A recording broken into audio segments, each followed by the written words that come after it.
Alright guys, I'm here back with a new video, and in this video, I'm back with another retrospective of another Survivor season, where around the 20th anniversary here, I'll be talking about my thoughts on Survivor All-Stars, obviously the first All-Star season of Survivor, which through having these returning players, obviously brings a radically different dynamic to the show. Having these pre-existing relationships and even pre-game deals play a major factor into how the season plays out, especially with how interconnected the alumni were at this point in Survivor history, and mixing that in with the fact that a lot of people had targets on their backs from their previous season. It really makes this season feel like a completely different game to that of the previous seasons. And really, I feel like this season plays out in almost the worst possible way, where a lot of these bigger names that had targets on their backs go out early, which is a pretty underwhelming run for them, while outside that, it is just an extremely dark season with a bevy of icky moments throughout, but also some outright mean-spirited behavior,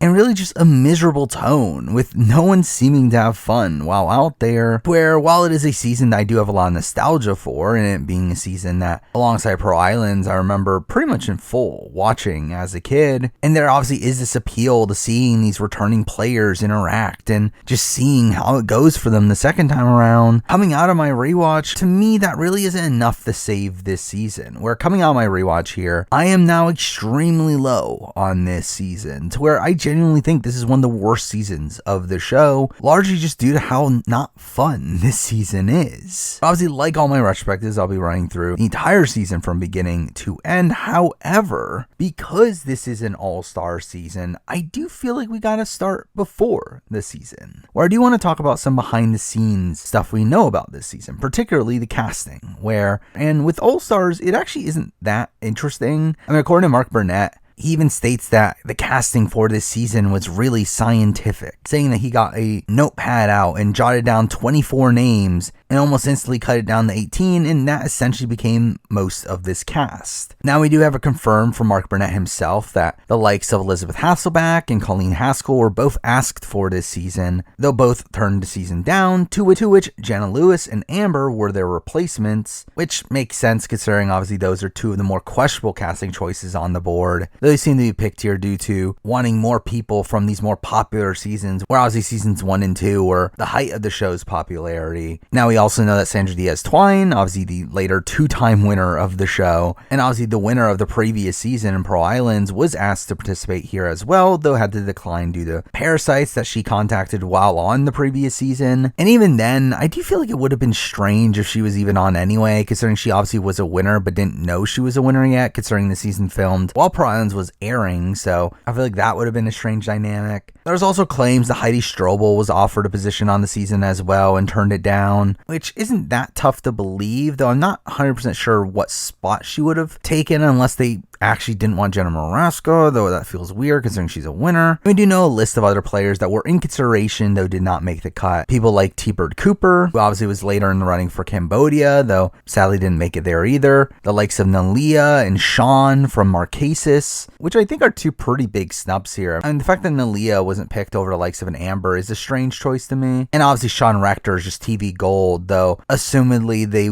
went with Boston Rob over him, which while many people I think would have preferred Sean Rector, I do feel like for me personally, I'm not really that incensed by the pick of Boston Rob either, to where some people do question Boston Rob's role on this season, talking about how he shouldn't have been an all-star. Though again, I feel like when really thinking about Marquesas, I feel like Boston Rob just plays such a major factor on that season, to where I think his spot in this season is warranted. While we also know that Clay Jordan and Helen Glover were also in consideration. Clay not making it on, not a surprise, though Helen was a pretty big name from Survivor Thailand, though I think the obvious thing that happened here is that they already had a lot of older women on the cast from the likes of Tina and Kathy. And when it came to picking some from Thailand, where again Thailand wasn't a particularly popular season, I think it makes sense to go for Sheehan over Helen, as Sheehan helps with diversity, and even beyond that, it's just a different casting choice from the likes of Helen, who we have people in her archetype on the cast already. And I should also mention the fact that Brian Heidick does claim that he was offered a spot on the season, but turned it down due to wanting more money, which I completely call BS on all that, as I really do not think production ever wanted Brian Heidick back on the show. So yeah, I fully don't believe that rumor, though we do know who the alternates were on this season, which were kind of weird picks. And on the women's side of things, it was Kelly Goldsmith, which, I mean, that's fine. I like Kelly Goldsmith. I would like to see her play again, especially nowadays. I think for this returnee cast, I can kind of understand why she was an alternate, though at the same time, again, like, why Amber over Kelly Goldsmith outside of just Amber was on Australian Outback, but either way. But on the men's side of things is where we get a really strange pick in that Ken Stafford from Survivor Thailand was the alternate, which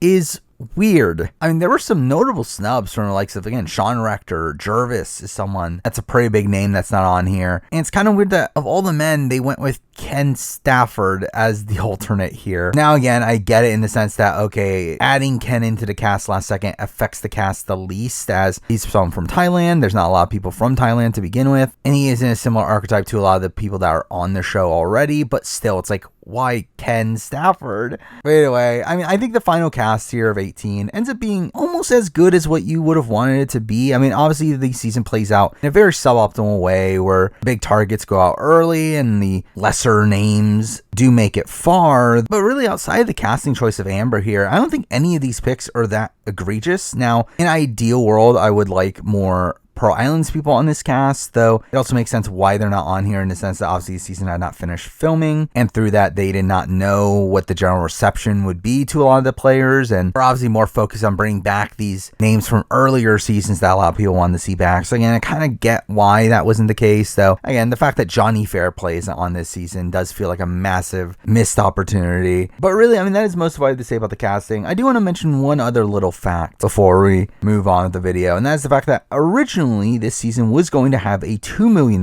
prize instead of what we end up seeing on the season, which is a $1 million prize. Now, I don't believe we have it confirmed why they changed this, though obviously it does make a lot of sense that they created the concept of America's Tribal Council, and through that wanted to award the fan favorite $1 million at the end of the season, which obviously meant that they took $1 million away from the prize money. Though obviously this is a level of prize money that we will later see on Survivor Winners at War. But an interesting aspect of the season that I actually think is a bad change to the season is the fact that for some reason they did not change the other placements prize money, where along with the winner supposed to be getting $2 million, the other placements prize monies also got a boost. However, when they took away the $1 million from the winning prize money, they for some reason didn't adjust the rest of the prize money, which essentially incentivizes the players on this season to play for longevity more so than winning the game, where I think that does lead to a lot of stagnant gameplay on this season. A lot of the reason why people weren't willing to flip against their alliances, as they were promised making it deep into the game, which to them was probably good enough, as it still was a lot of money. Though also, to be fair, I think that also is what leads to a lot of bitterness from certain players by the end of the season as well. Why people were upset at getting 5th or 7th place instead of 3rd or 4th, as again, that was a massive jump in prize money there. So again, I think it is a pretty minuscule change, one that I think production just simply didn't really think about, though I do think it plays a major factor onto how this season plays out. But really, those are all the behind the scenes things I wanted to mention, at least before I start running through the video, where obviously we will have more to talk about as we run through the events of the season. But let's finally run through the events of the season, starting off with the premiere, which did air immediately after the Super Bowl, with a lot of hype around it. And the season here does start off in a very unique way, where, I mean, we do get a lot of focus on shots of the Panamanian army preparing for the players' arrivals,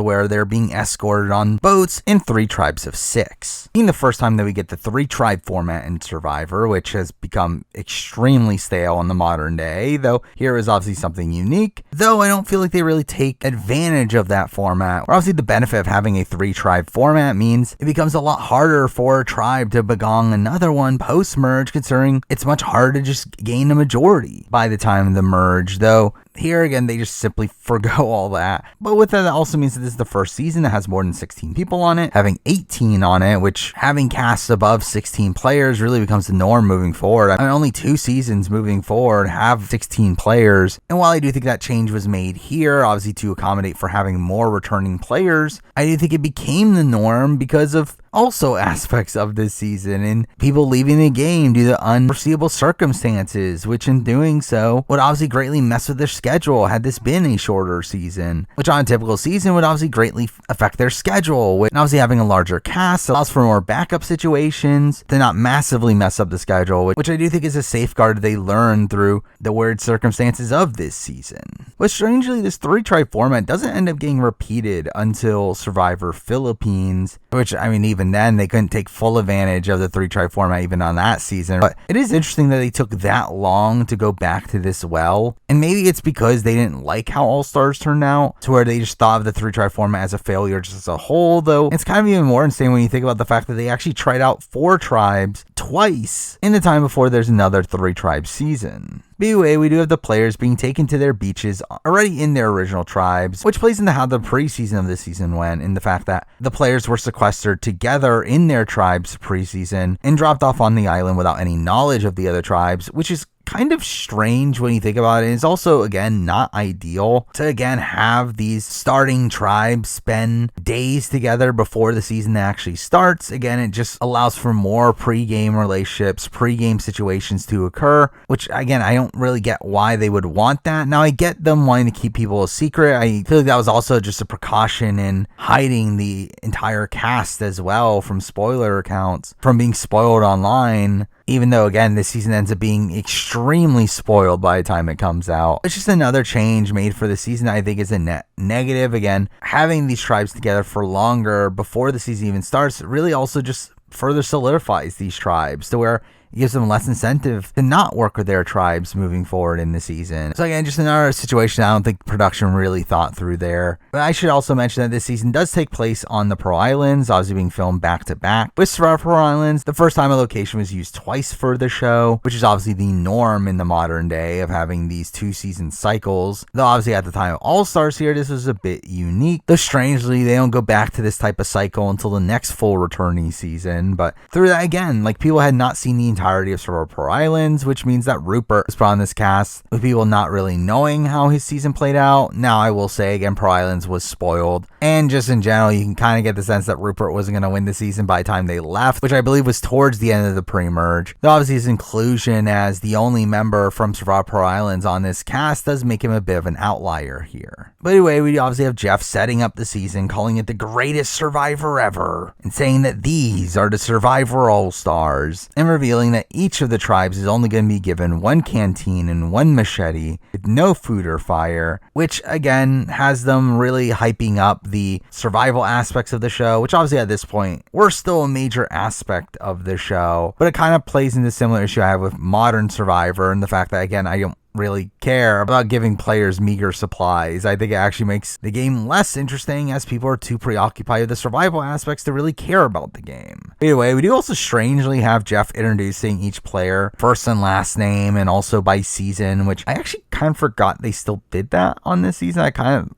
assumed that they had stopped doing that, but again, interesting to see that back here. But now let's run through the events on each of the tribes, starting off with Chapera, which is the first tribe to get shown here, and straight up, right away, you could tell how much focus they were putting on Chapera, to where I feel like watching this from an Edgic perspective, you can definitely tell that they're being set up as the complex tribe, given the biggest focus in the premiere episode here by quite a bit. But here we do see the tribe containing 2 Robs, Rob Cesternino and Rob Mariano, alongside Alicia, Sue, Amber, and Big Tom, which is a bit of a strange tribe to come together here, being the only tribe of the 3 to not contain any winners, which gives them a very different dynamic here. Now, essentially, Rob Cesternino was kind of looked at as a winner and was clearly the biggest target on this tribe, to where he had a bullseye on his back from the very beginning, though really, this is a tribe comprised of a lot of the lesser names of the season, to where I don't fully understand why they put this group together in that way. I do get the sense that production didn't really understand how much players' targets from previous seasons would play a factor on this season. Like, you can tell that, okay, they figured out that pre-existing relationships would matter, as obviously they split up the 3 guys from Africa, they split up the 3 from the Tagi 4, they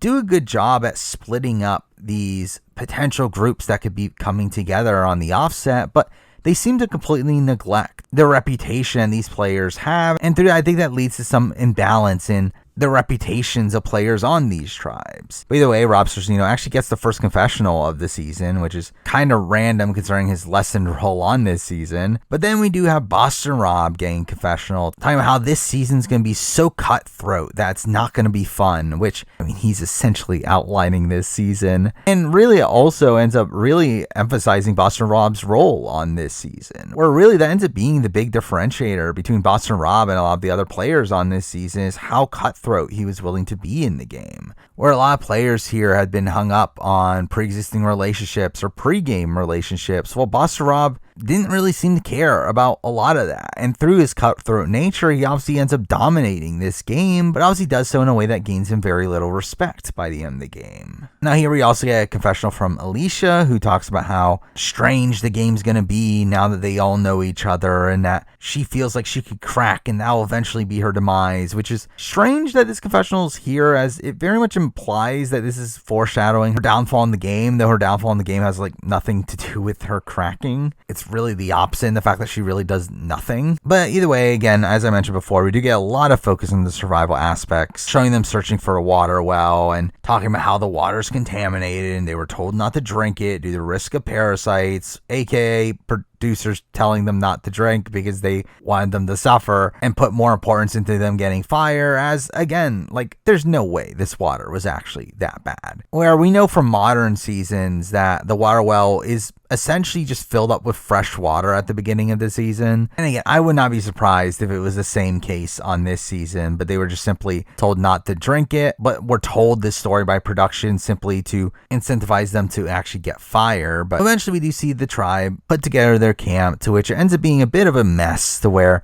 no one ends up really listening to each other, and Boss Rob ends up claiming that he's on the Buffoon tribe once again, though does also clarify that he is the brains of the operation, as that's kind of the way that Boss Rob likes it. Now, we do end up seeing this tribe really struggling with putting together their camp, to where no one really seems to be on the same page, and Boss Rob ends up claiming that he's on the Buffoon tribe once again. We also see Rob and Tom struggle on making the fire, to which Alicia ends up saying that the first tribe to get fire will go the furthest, which is obviously foreshadowing there. But this is also kind of a humorous scene, to where while Rob and Tom are struggling with the fire, we do see Sue standing on the side just saying that she can't do fire, to which Rob ends up saying that that's the positive attitude we've been looking for. And we do instantly see Tom being annoyed at Sue, being upset at her for not helping, which is certainly not the last time that we'll end up seeing this, where Sue really just kind of ostracized herself from the rest of the tribe, not really even trying to bond with the rest of her tribe, and even her just openly admitting that she's going to be the first person out of her tribe here. So we do get another humorous scene with her later on of her drinking the dirty water, to which Rob ends up mocking her for doing so, calling her a dumbass, which kind of gives us this intro to these more mean-spirited confessionals that Rob gives on this season, which, I mean, to be fair, he obviously does his first time around as well, though I do feel like Buster Rob comes into this season with kind of this strange attitude that I do think largely sours this season. I think it is part of why this season does have as negative a tint on it as it does, is because Boston Rob just comes in seeming to want to embarrass the other players around him, where most of his confessionals are him just mocking the other players. And that kind of adds to kind of why this season isn't that fun. And to add to that, we also have Tom saying a line that also falls in that ballpark of saying that he doesn't want Sue to be drinking the water, as it's going to leave her half dead and that they're going to have to clean it up. And the overall dynamic between Sue and Tom is one that just kind of gets a bit icky, and just how much the two hate each other and how much Tom will just completely trash her in confessional. But anyway, on day 2, we do end up seeing Boston Rob trying to build a shelter, to which we do end up getting our first argument of the season, where Alicia ends up not wanting to focus on shelter, instead focus on fire, to which this fight ends up having a lasting impact on this season, with Boston Rob seeming to hold a grudge against her for this for really most of the season moving forward. But interestingly, also here, Alicia already ends up lumping together Rob and Amber, calling Rob the master of camp and Amber his pocket girl, which, again, there are rumblings that Rob and Amber were actually already seeing each other before the season, that this season really just solidified their bond. And I know Rob Sorcino has even claimed that he had hung out with Boston Rob and Amber before the season at one point, so And it would not surprise me if that's the case. That's something we don't have fully confirmed. But by the way, this is where we do get the establishment scene of the relationship between Rob and Amber, where Rob ends up asking Amber if she wants to make an alliance with him. And he ends up saying that it's for obvious reasons, and that she's beautiful. Obviously, any idiot can see that. And we instantly get romantic music playing, which really tells you where this season is going, with this obviously being the main storyline of this season. And really one of the few redeeming qualities of this season is that it does have this interesting story arc of Rob and Amber, this relationship that gets together at the beginning of the season and ends up running the season together. And also the season culminates in them being in the final two and Rob proposing, and all this is a really nice storyline, though again, still not one that completely saves the season. But here Rob does end up saying in confessional that he'll keep his word to her, and he doesn't think that she'll screw him, which, to be fair, he was right. Anyway, then we jump to Saboga, which ends up being a tribe with some bigger names on it. We do have the likes of a Rudy, a Tina, an Ethan, a Rupert. Jerry Manthe is here. The only kind of lesser name on the board is Jenna Lewis, but still it's a tribe with two winners here, both with massive targets on their backs, just due to being previous winners, where, if you do not know, coming into this season, there was this massive anti-winner sentiment amongst the non-winners, in that the winners had already had their time to shine and already got the money. So really, none of the winners were that long for the game on this season, though I do think this tribe configuration at least gave them a fighting chance, with the likes of Rudy and Rupert on the tribe, who are both these honor-bound players, but obviously it later ends up being for naught. But the first confessional from this tribe ends up coming from Tina, who ends up talking about how it's not about the money and she just wants the life experience, which is pretty much all she's going to get from this season. Meanwhile, we do have Jenna Lewis essentially being the focal point on this show about this anti-winner sentiment. She does say right away that the winners are easy boots. While we do get a confessional from Jerry about how Tina doesn't like her, clearly setting up the target on Tina's back. While also we do get Jerry talking about changing her game this time around and keeping her mouth shut, which I do think is overall pretty good starting point for Jerry, where I think Jerry's edit for the first few episodes of this season is actually pretty strong, where I do think I would have looked at her as one of the winner contenders after these first few episodes. But anyway, we then get Rupert talking about how he's the new guy on the block and how he's also going to play a new strategy here, and talking about how he's going to let the egos butt heads, which, I mean, he doesn't really do. Though again, we do once again get a lot of focus on Rupert trying to make fire and failing to do so, to which, like Sue, we do have Rudy drinking the water right away, with him later mentioning that he had previously drinking water with dead bodies floating in it, which is really disgusting to think about. But Rudy also ends up getting some pretty decent content in this episode through us seeing him approach Rupert for an alliance here. To which Rupert talks about how he's a man of his word and he's happy that Rudy wants to be his buddy, which again, I think is actually decent-ish play from Rudy here, and that he recognized that, okay, Tina and Ethan are together and that Jenna and Jerry are together. So that obviously means that I have to pair up with Rupert. And again, this is just a cool duo to come together here. I mean, one that again is kind of the appeal of Survivor All-Stars, to see some of your favorite players from previous seasons interact here, and to see this alliance between Rudy and Rupert come together right away is a pretty insane prospect. But either way, we then cut over to Mogo Mogo, where this ends up probably being the most stacked tribe of the bunch, where outside of Sheehan, this entire tribe has some pretty big reputations. I mean, we get two winners in the likes of Richard Hatch and Jenna Maraska. We also get three of the best players to not win the game in Colby, Lex, and Kathy. Like, this is a pretty stacked tribe, which is a shame considering I feel like nothing but disappointment ends up coming from this tribe. But anyway, we do instantly see Lex talking about how not a day goes by to which he doesn't think about playing Survivor again, which kind of gives you an intro into his overall mindset in this game. Well, Colby ends up being used as the hype man for the All-Star theme, talking about how this has never been done before. And interestingly, we do see Jenna right away talk about how they must be morons to leave everything they love just to play again, which really ends up playing a lot into Jenna's overall arc on this season. But right away, we do see this tribe go instantly into game. Seeing Jenna and Kathy talking about working together with the girls, only for Richard and Colby talk about how the girls are getting together, and Richard just outright overhearing Kathy talk about a girl power alliance.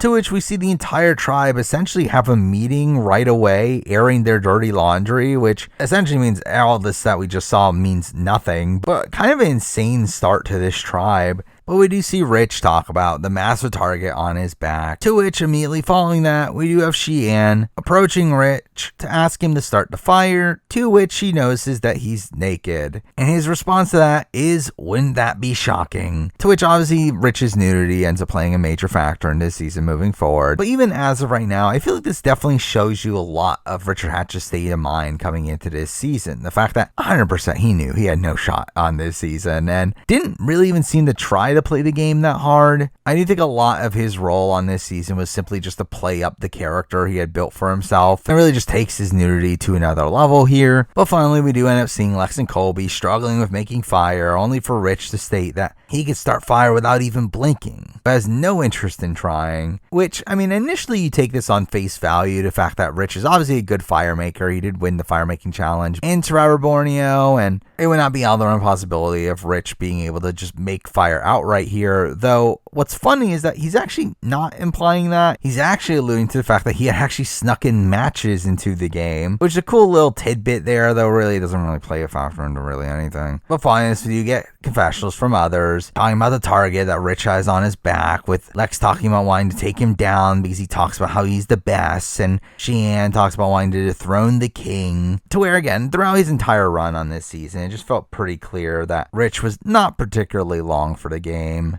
But anyway, eventually we cut back to Shapira, to where they get tree mail, which ends up being a really funny scene of Boss Rob reading it to the tribe, only for Sue to be laying down and not bothering to come over to them, to which she tells him that she just wants him to speak up, and we have Rob clearly being annoyed at having to raise his voice, to which we get the notable line of him yelling, "Unity!" which is all really humorous. But eventually we get the arrival at the challenge, to where this ends up being a super notable scene as well, where obviously this is the first time that all these tribes get to see the other players in the game, though, I mean, to be fair, I'm pretty sure they knew most of them anyway, where I know Rob Ciccinino has talked about he had most of the cast on a whiteboard before the season. But anyway, we have some fun interactions here, from Rich saying, "Count them gone, who are they? People ready to leave." While when Saboga comes in, we see Colby being annoyed at seeing Jerry there. We also have some surprise at the fact that Rupert is there, with Rich yelling out "Rupert" in a pretty funny way to me. But anyway, this leads to more fun banter with Jeff, where he talks about being shocked that no one has fire yet, to which Sue ends up revealing that she has already drunk the water from the water well, to which Rudy is asked if that is wise, and he says it is, because it's the other tribe, which is like a weird line considering Rudy had also drunk the water. But anyway, we get to the immunity challenge, which ends up being Quest for Fire, redo of the first ever immunity challenge, to which the challenges for this season end up being redos of challenges from former seasons. Again, a nice little callback there. The problem is that Quest for Fire is kind of a boring challenge, but here we do learn that the first two tribes to finish end up winning immunity, obviously changing the dynamic here to where you don't necessarily have to win the challenge, you just have to not lose the challenge. And also during the challenge, what do you know? Richard Hatch gets naked, because that's every challenge of this season. But we do end up seeing Shapira and Mogo Mogo getting first and second, leaving Saboga to go to the tribal. Though strangely, before we end up focusing on Saboga, we do get a post-challenge scene from Shapira, where Boston Rob talks about how this is the biggest bunch of misfits in the game, and talks about how they're the ultimate underdogs, which again just feels like them blatantly setting up Shapira as the tribe to dominate the season later on, especially with how much focus they get in this premiere. But anyway, we get to the scramble at Saboga, to where Jenna instantly tells the group that they should target the two winners, and we see Ethan campaigning to Jenna, only for her to say that while he is strong, he is a winner, and that she doesn't want him around because he has won, which,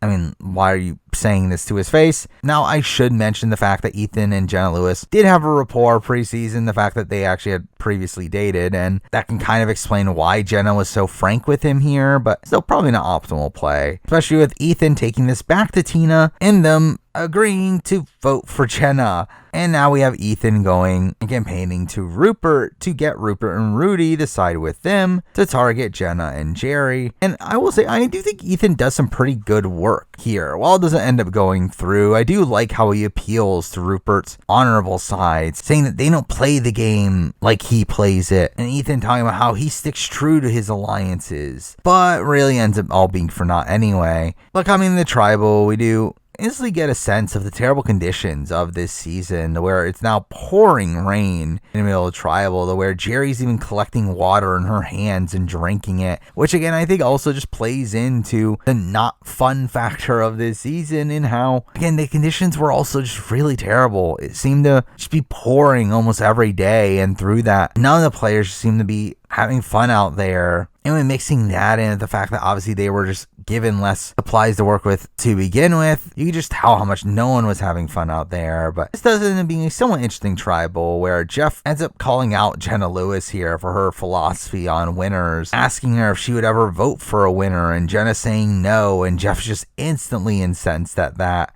And we do get a fun voting confessional here from Ethan, who votes Jenna, saying that her mouth just keeps on going and it's going to end up biting her in that big old butt of yours. But at the end of the day, the votes do come down 4-2 on Tina, who's unsurprisingly the boot here as a former winner. While it was also here where we get the reveal that players will not be able to bring their torches back to camp until they end up having fire. Obviously being another demoralizing aspect of this season, the fact that I think they just assumed that they would be given fire after this first tribal, and obviously they weren't. But either way, before moving on, let's talk about Tina, who again didn't really get much to do on this season. She's not really that present throughout this episode, where as I had mentioned earlier, I mean it really is Ethan that gets a lot more of the content, showcasing the winner side of things, to where we see him being the one to talk to Jenna and later be the one to talk to Rupert. Like, Tina just didn't really seem to be that involved in all that, though she also just simply didn't have a chance on this season anyway. Again, she was a former winner, which had a massive target on her back from that, but also beyond that, isn't the type of person that they're going to keep around on a tribe. It's not someone that they need for challenges or anything, to where I just think inherently she didn't really have much of a chance on this season. So not a surprise that she ends up being the first boot on this season. But then we move on to episode 2, where right away we do see Saboga really being down in the dumps here, with Rupert being disappointed in not getting fire after tribal, and revealing the fact that they had left their pot filled with contaminated water. So even though it rained, they couldn't drink any of that water either. And really a lot of the early episode here ends up focusing on all the tribes talking about how dehydrated they are, which is not particularly entertaining. But on Mogo Mogo, we obviously get a segment about Rich being nude again, because that's really most of his content on this season. But on Mogo Mogo, we once again get content about Rich being nude again, and the other players talking about how funny it is that Rich is a nudist, which is it? Though we do have a humorous confessional from Colby talking about how it's spooky that they're actually becoming comfortable from it. While on Shapiro, we see them seemingly having the best time of the tribes here, with the entire group singing "Have You Ever Seen the Rain?" And we have Big Tom dancing, which he does pretty prominently on this season. So it just feels like Shapiro is the only tribe on this season to have any semblance of fun while out there. But eventually we end up seeing all the tribes and being given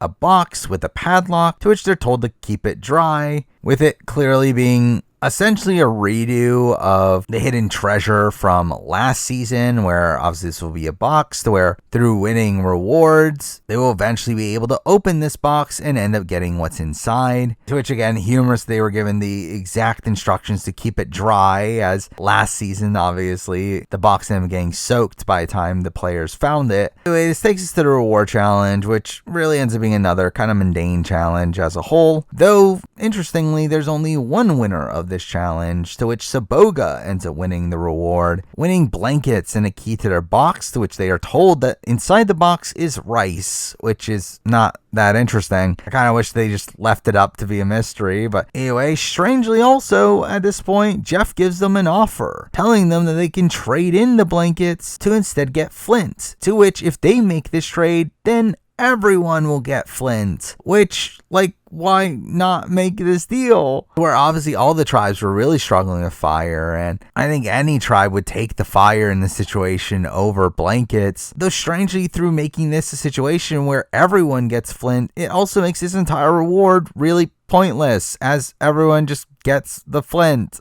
Now, 100%, I think this is added in here as I suspect that they didn't realize how much the players would struggle with making fire, and I think they assumed that they would have fire by this point, but when they realized that they don't, they were kind of panicking and probably created a last-second plan on how to give the tribes Flint without making it seem too much like they were caving in. But anyway, with that, we end up getting a lot of focus on obviously the fire making moving forward, where on Shapira, we see the tribe really bickering over making the fire, with Alicia being upset at Big Tom and Rob, with Rob saying that she gives out too many orders and needs to shut it. Though they are eventually the first tribe being shown to make fire, which again follows up on that previous foreshadowing that makes it pretty clear that Shapira is going to win out by the end. Though it is also here where we get an interesting confessional from Rob Cesternino, with him talking about how he's happy that Tina was voted out as she's a big phony, which I believe he's said after the fact that he kind of regrets using those words, but also states that he's happy the winners are going out, as last time he checked, he doesn't have $1 million yet, which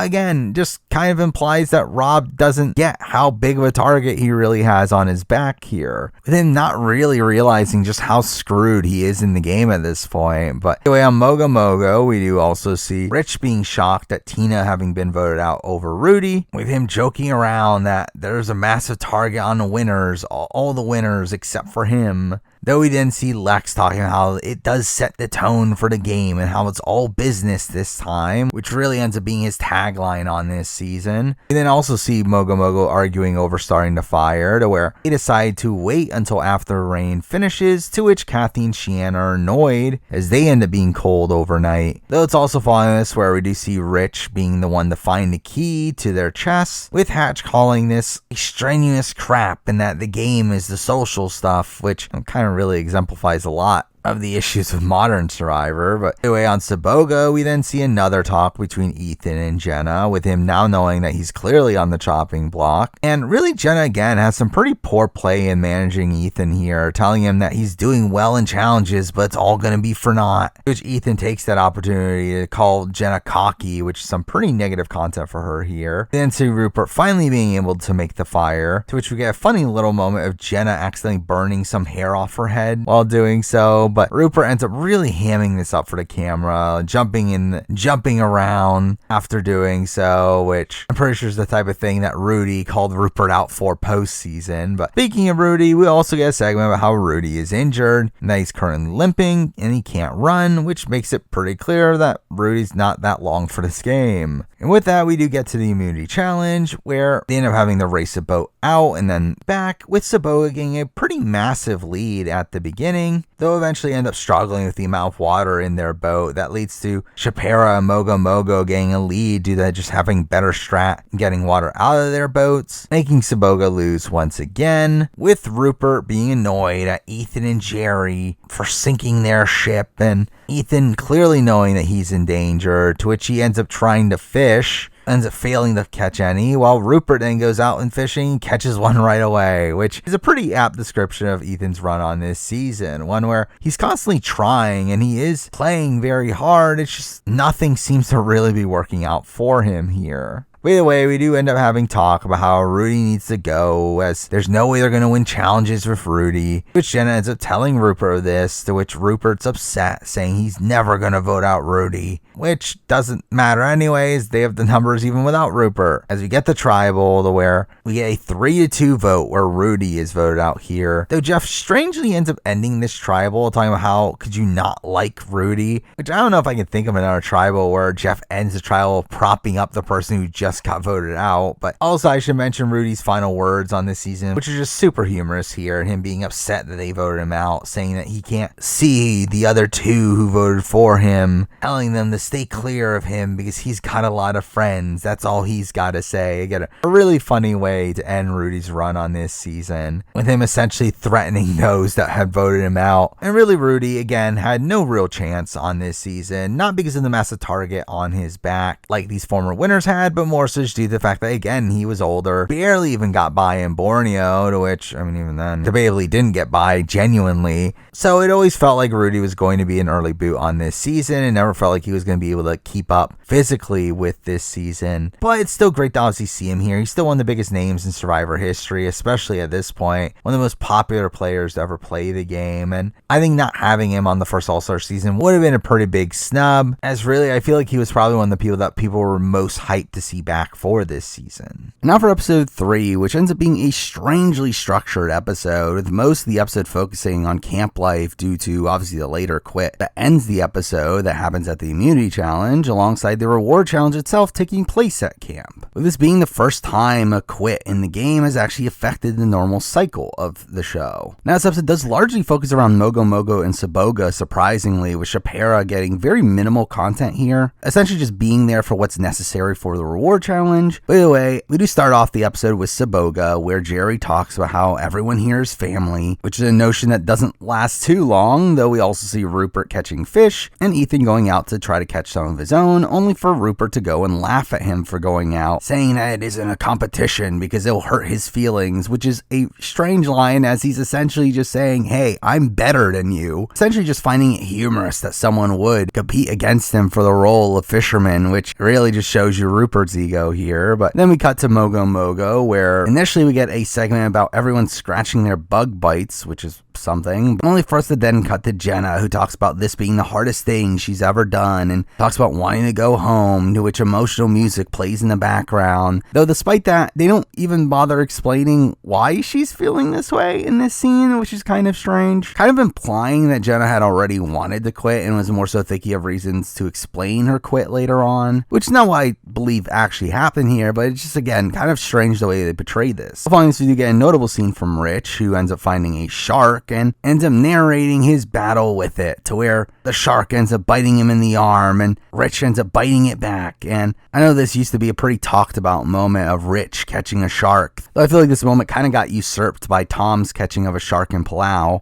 Though either way, this is where Colby ends up asking if it's okay to call a gay man a stud, which it's like, why wouldn't it be? And we do have Sheehan saying a pretty funny line that he might not be impressive downstairs, but he's impressive in other ways. But either way, this ends up leading to the reward challenge, where the players end up finding a Home Depot box, and they are told to build a shelter in 24 hours, with obviously the tribe that ends up building the best shelter ends up winning the reward. Now on Shapira, we do get some more arguing between Sue and Tom, with Tom calling her a hag from hell, and also saying how I made it to 48 years without Sue Hawk is a mystery, calling her the bossiest woman he's ever been around. And really just overall, Sue's edit on this season is extremely negative, with it seeming like they go out of their way to continuously show Sue in a negative light, which I would not be surprised if it's an effect on her exit from the game, something that at the time I think was largely trivialized. And I think the producers were overall kind of annoyed with how that played out, where obviously nowadays it would be looked at as a more serious matter. But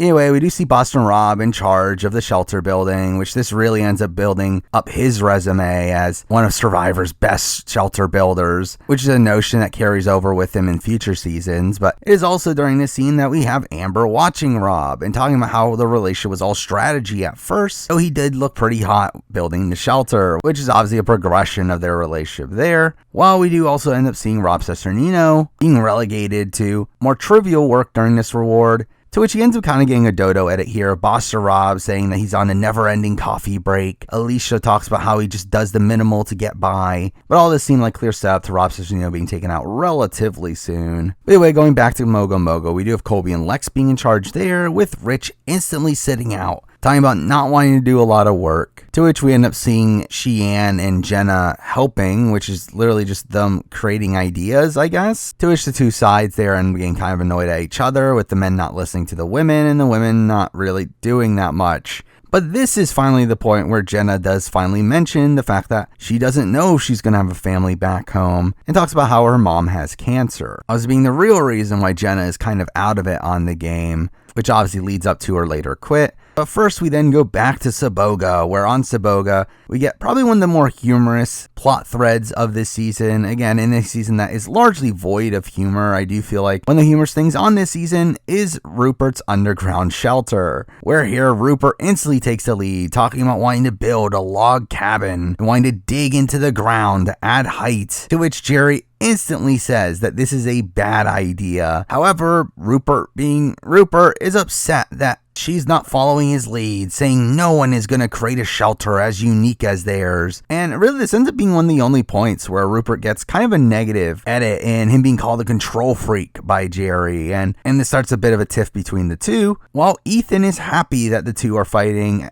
And despite seeing that Jerry is right in this situation, they decide to still go through with Rupert's plan, which has them still working on it in the middle of the night, to which they end up finding a tree trunk in the trench that they had already dug up, which adds even more humor to how much of a disaster this entire plan is. But anyway, the next day, Jeff arrives at the camps alongside Rafa, who's going to be the judge for this competition, where we get funny little moments here from Rafa really jerking at the shelters, and Colby being annoyed at it, and Jeff just laughing in the background. Shapira by far has the best shelter on the board here. So there's really no question that they were going to win. While in Saboga, Rafa is just confused, really hating their shelter and saying no, no, no, and saying that's very dangerous, which we'll see later on. But again, Shapira ends up winning here, though we do also get a funny little moment of Mogo Mogo thinking that they had won initially, only to be disappointed when obviously arrives at the other tribe. But finally, so you get more elaboration on Jenna's state of mind here, with her talking about how she thought she could overcome things, but now needs to think about family and is going to quit, to which this leads to some questionable content from Kathy, with Kathy saying that Jenna should not be out here, and proceeds to say that this is a cancer that's eating away at the tribe, which is, again, such a questionable statement to be making when you know Jenna's mom has cancer, but also says that Jenna needs to hold that down. And really just overall, Kathy just comes off as a massive dick, not just in this situation, but also in the later quit that we'll see, but that one even more so. And again, it's just content that just really comes off really self-absorbed here,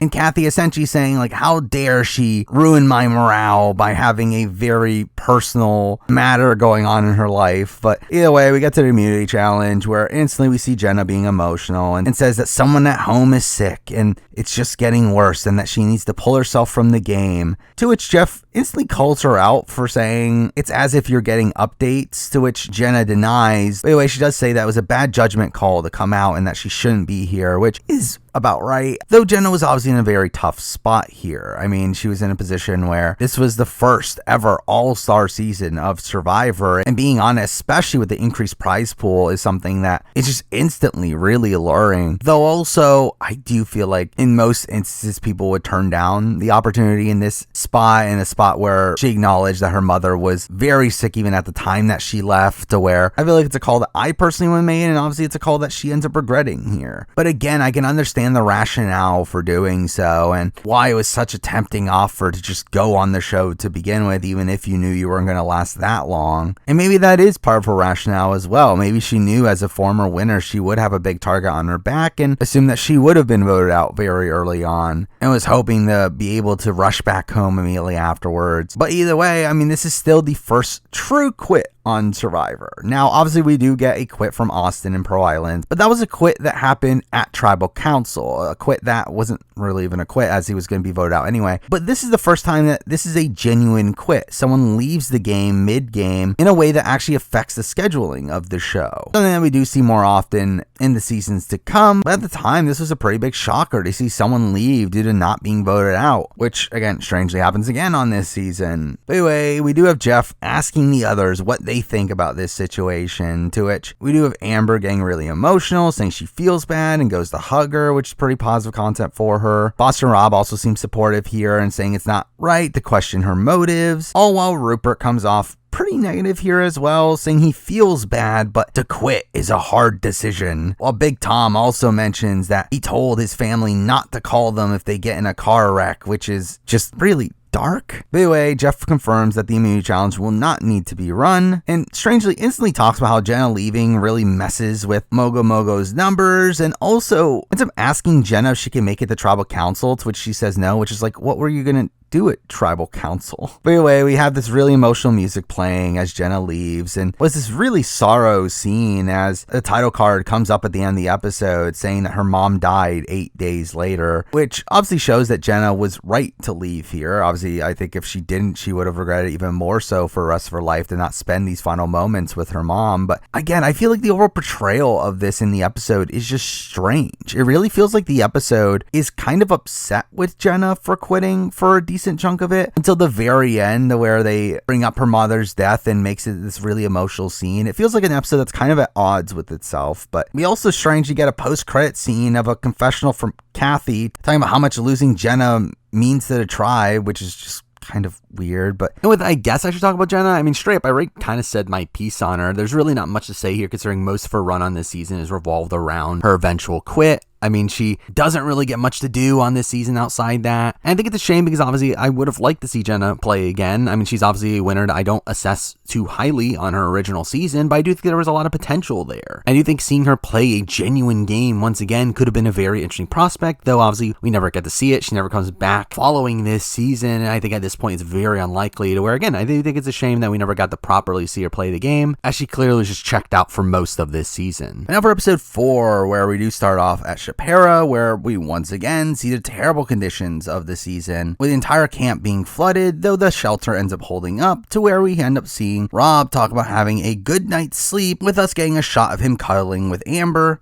That leads to this notable Rob Cesternino confessional saying that Boss Rob and Amber are gonna do it, which, yeah, he was right. Anyway, cutting back to Saboga, we then get the humorous follow-up to the underground shelter storyline, where the shelter ends up being destroyed by the rain, and they're forced to spend the night without any shelter, and Rupert says that digging into the sand was the dumbest decision he's made in his entire life, while Jerry is shivering in the rain, saying it's not worth it. All this is a really notable scene here, and again, this funny payoff to the Rupert shelter storyline, with it just being destroyed at the first instance here. But in the morning, we do see Jerry clearly being pissed at Rupert, saying she couldn't give a rat's ass what they do with the shelter, as Rupert starts to rebuild and ends up not even accepting Rupert's coconut that he ends up trying to give to her, though later gets content about snapping out of it after she gets a good night's sleep, which felt like a nice little redemption for her content in this episode. On Mogo Mogo, we do see Rich catching some eels, with him talking about how his tribe is happy that he's providing them with fish, which has him essentially redoing the strategy he used in Borneo. But Lex talks about how he's looking forward to voting him off, and that once they have the rice, they won't need him, which again just continues this looming target on Rich's back. But either way, back on Shapira, Rob Cesternino ends up getting the tree mail and jokes about how it's about eating bugs, and Sue instantly believes it, only for it to be in reality the mixer, a redo of the comp from the Amazon, a comp that I really like. I like that it allows for this banter between tribes and allows for more connections to be built between tribes. It's something that I really wish we got in Modern Survivor, as I do think it really could be this really fun segment for the show, also allowing the entire cast to interact together, to which there's just so minimal of that coming into the merge. But anyway, we get some Rich and Sue banter on the mat here, with Rich talking about how he's caught some eel, and Sue said it must have been better eel than he caught with her, as with her it was all bone, and says, "You have no bone to give me, Rich." To which Rich says that's absolutely true, which, okay, this is really fun banter until you realize the context of what later happens on the season. But during the challenge itself, I mean, we once again get Rob being pretty demeaning to the other players, calling Richard Dicky and calling Ethan pretty boy, with Rob seeming to have a pretty big vendetta against Ethan on this season, which I think is largely stemming from the fact that Amber used to date Ethan. Anyway, we also get a fun interaction between Kathy and Rob Cesternino, with Rob saying that he's a big fan, only for Kathy saying, "Me too, but you're a snake," which again, once again shows Rob Cesternino just being a massive target. You just, for some reason, he just never picks up on it. But anyway, Shapira ends up winning the challenge here, to which we do get this funny visual as they return to camp, where Big Tom puts the toilet around his head. But anyway, they do end up searching for the final key to their box, to which Rob and Tom are confused over how much a pace is, which again reminds me of Sandy from Token Jeans. But Rob Cesternino once again gets Dodo content here when searching, to where Boss Rob mocks him, saying that he's making a sand castle and that he's living in La La Land. This is followed up by Boss Rob finding the key himself, to which they open the box, revealing that inside is rice, but also whiskey, which is kind of strange that this is a point in Survivor where it felt like they were really just giving them alcohol left and right, where Pearl Islands was another instance of this, to where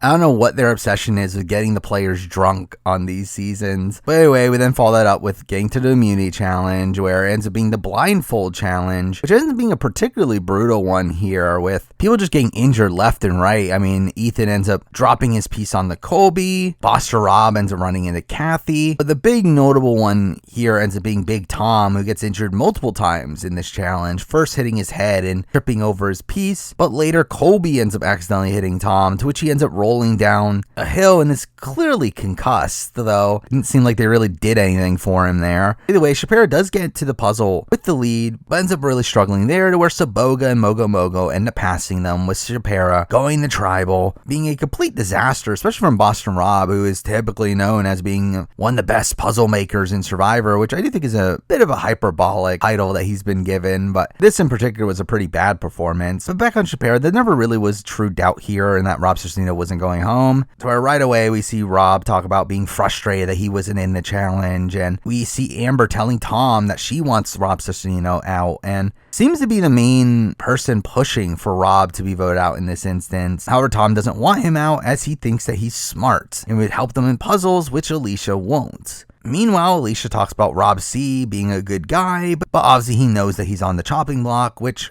again, I don't think he did. But really what seals the deal here in Rob C going home is this final conversation we see between Boss Rob and Rob Cesternino, where they agree to work together, and Rob C talks about getting rid of Alicia and Sue, to which they end up handshaking, which is really the first instance of Boston Rob making a deal only to immediately go back on it. But either way, we get the tribal, where a lot of the talk is around Boston Rob and Amber, with Jeff asking Rob if this could get him in trouble, and Rob ends up referring to Amber for his answer, to which Jeff says, "Oh, that's like you're asking your wife," which is such a propes thing to say there. But either way, we get to the voting, where Rob C ends up voting for Alicia, saying, "Next time I see you, there'll be a big finger wagging in my face," while Alicia ends up voting for Rob, saying we need more seriousness, which, again, the edit really tries to prop this up as the reason why Rob is going home is because he wasn't serious enough and wasn't that hard of a worker, when obviously in reality he's being voted out due to a massive target that was on his back to begin with. And once the votes do come up, we do see some great reactions from Rob Cesternino here, especially with him cursing immediately as the third vote comes out, but he does get voted out unanimously here in a situation where, again, it seemed like a genuine blindside, and I really don't get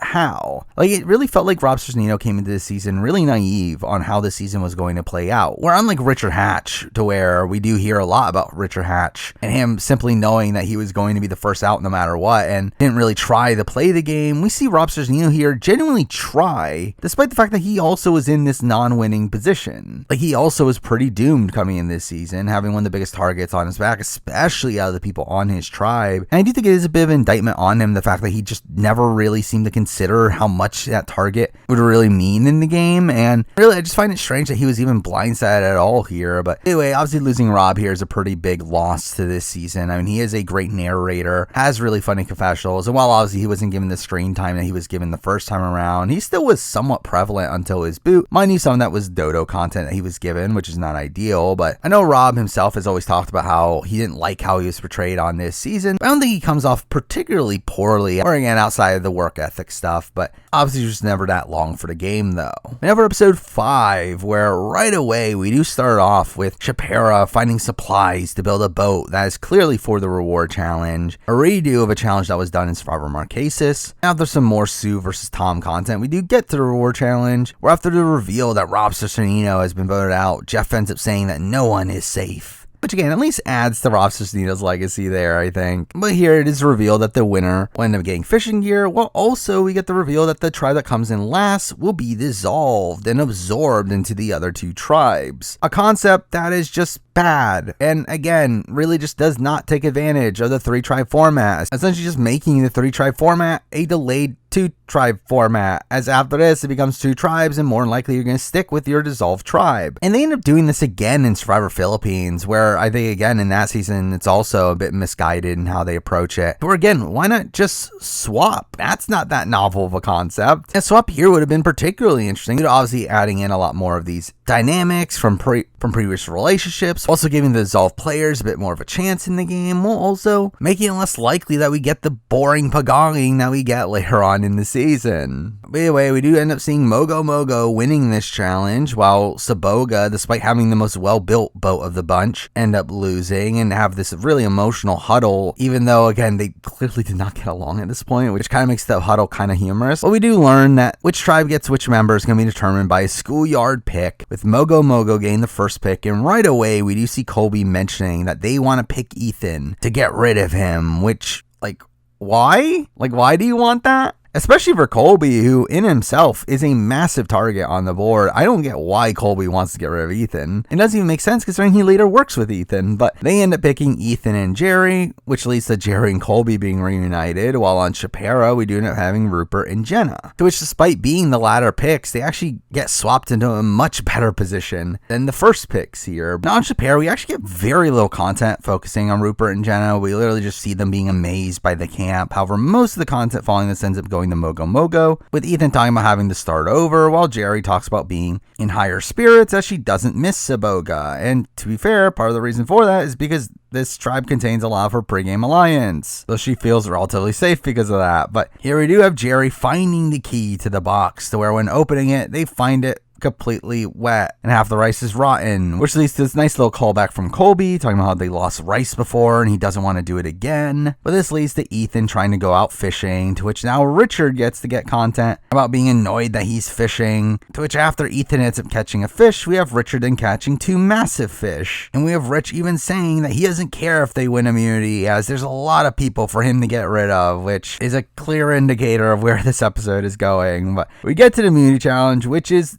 not a fun immunity challenge. It's obviously the moment that does end up leading to Sue's quit in the following episode, where the challenge itself is actually essentially the return of the attack zone challenge from Thailand, just above ground, which is actually kind of interesting. And this ends up being probably one of the bigger points of Rob clearly just wanting to embarrass the likes of Ethan and Colby, just waiting for them to show up so he could take them on in the attack zone. And Rob really ends up slamming Ethan to the side of the pool, which felt very mean-spirited there, while ends up completely picking up Colby, and later gets a confessional talking about how Colby's not as tough as you think, which again really just shows him seemingly wanting to embarrass these players, though it is also obviously in this moment where Rich does end up taking off his clothes. And when Sue wants to try to get past Richard, he ends up messing with her, grinding on her for a moment, to which Sue is instantly annoyed, and even Jeff ends up saying, "Come on, guys," clearly being annoyed at this instance as well. The first on the show, it does come off as a pretty minuscule moment here. It doesn't seem like it's something that they took that seriously. Though post-challenge, we do see Sue talking about being upset over what Rich did, though it doesn't seem like it's until the following episode where things really start to explode. But once again, I do feel like this is just showing incompetence from production. I do feel like production just really should not be allowing Rich to do challenges naked, especially ones that involve contact with other players. And I get that, okay, at the time, Richard's shtick is that he's nude all the time, and people found that funny, I guess. And production very much played into that. But they clearly should not have allowed him to do this challenge in the nude. And I think that is completely incompetent of production. Well, also bad from Rich's side, though I think for Rich, again, it is mostly a joke. I do think for him, he's playing up this character and he thinks that that's part of the character. Now, again, 100% Rich should not have done what he did here. And I do think it is grounds for expulsion from the game, especially in the modern day, but I don't think he had any malice in doing so. I think he clearly was just doing it as a joke, one that obviously just isn't received too well here. Though it is obviously this instance that does seemingly get Rich kicked off of Winners at War, especially due to the fact that they just had the Dan Spilo situation occur right before the filming of Winners at War, to where obviously having Richard Hatch on that season immediately following that would have been a very questionable decision, though at the same time I do think he was sorely missed. And really just in general, the fact that Hatch hasn't been back on Survivor after Survivor All-Stars here is just such a strange concept to really think of, considering how massive a figure he was in Survivor history at this point in their show, and for him to never return beyond this season due to a myriad of reasons, initially due to his tax issues and him not being allowed to leave the country due to that, and the issues that he faces nowadays. It's kind of just strange strange when you really think about it. This season ends up being the final appearance of Rich. And speaking of that, Shapira ends up winning immunity here, where they essentially end up just dropping all in a row so that Rob can just go over and over again, to which they easily win. And on Moga Moga, it's pretty clear that Richard's going to get voted out here, where we do instantly see Colby leading the charge and trying to get Richard out here. Once again, calling him a cancer that will fester and spread, which I don't get what this season's obsession is with referring to things as cancers. But Lex ends up telling Kathy about Richard being the target, and she is instantly annoyed that the target has changed and talks about her worry about Colby being in the game, to which we do see the women come together and talk about the possibility of blindsiding Colby, with Jerry in particular wanting revenge and not wanting to fall prey to the same person once again. And we do see Rich doing a last second scramble here and him recognizing that he's the target and saying that Colby, you must go bye-bye now. But clearly Kathy ends up being the swing here, with her being really indecisive coming into the vote, and supposedly didn't make a decision until literally them leaving for Tribal. But at Tribal, it ends up being a largely boring one, really outside of the little moment from Colby talking about how people are flying under the radar, which ends up upsetting Cheyenne in the following episode. But here we do have Rich voting Colby, talking about how he was on his side, which again, at the end of the day, it is a pretty misguided play from Colby to get rid of Rich here. Rich was this massive shield for Colby and someone that actually genuinely wanted to work with him, and getting rid of Rich for him is such a misguided play here that really heightens his threat level, while Colby ends up voting for Hatch, saying, you had almost convinced me I could trust you, which is like, again, you could. Like, it wasn't until you flipped on him that he flipped on you, but either way, it is a unanimous Rich vote, to where when Rich gets voted out, he does yell out, I've been bamboozled, which is a funny little moment. And he does have a good exit from the game here, patting Colby on the back and cheering for food. All this is a really fun way to lose Rich. And again, Rich on this season is very much just playing up the character that he was in season 1 to an umpteenth degree. Clearly having seen what made him really notable the first time around and really playing up to that, which again, I do think he takes it too far at points, particularly the Sue situation, but I think many instances of it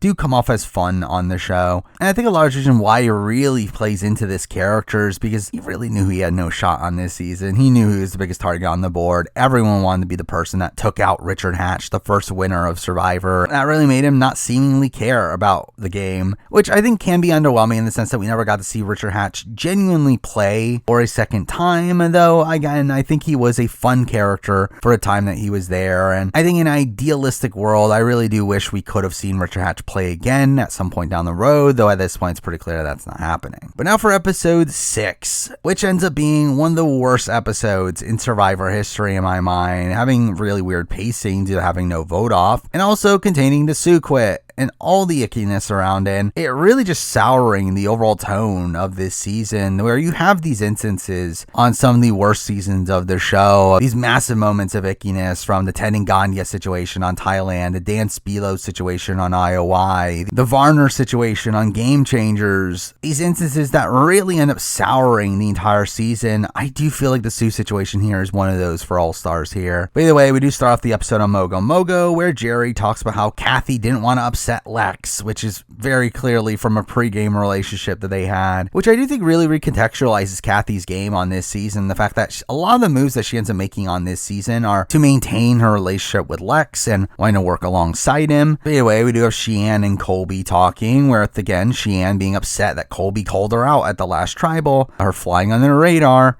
And Colby's upset here to be made out to be the bad guy, which we know is something that is to great importance to him. But again, he kind of comes off as a dick here, telling Cheyenne that she doesn't make the decisions and that he doesn't respect that she plays an easy game. Though Cheyenne has a pretty nice comeback here and saying that I guess they're equal in not respecting each other's games. But this is the point also where Jerry's edit does start to sour as well, with us getting a lot of content about how people are annoyed with her constant talk about food. Though it's also while here that we do see Lex catching fish and him talking about using this to gain favor with the girls, and because of him being able to catch fish, there's no reason to keep the other two guys around, because I guess that's the only reason to keep the guys around. Well, we do see Jerry talking to Lex, and Lex talking about trusting her, which is clearly a pre-game relationship there, but beyond that, once again recites the line that it's all business this time. But either way, we then cut to Shapira, where a lot of the action for this episode really ends up happening, where first we do see Tom and Rupert bonding over building the shelter, with Tom talking about liking Rupert but being worried that Rupert's going to take his place, which he actually ends up doing. Meanwhile, Sue talks about how she hopes that they voted out Rich, with her being upset that he rubbed himself on her. She talks about having Rich being naked flashing through her head and feels bad, being upset that he touched her, and why couldn't he just walk by her, clearly being worried about what her husband is going to think of this. And I think this really just gives you this insight into Sue's state of mind. This insight that, from what I understand, is pretty common amongst those that survive sexual harassment or assault. And through that, you do feel really sympathetic towards Sue in this instance, especially from a modern day lens, to where, again,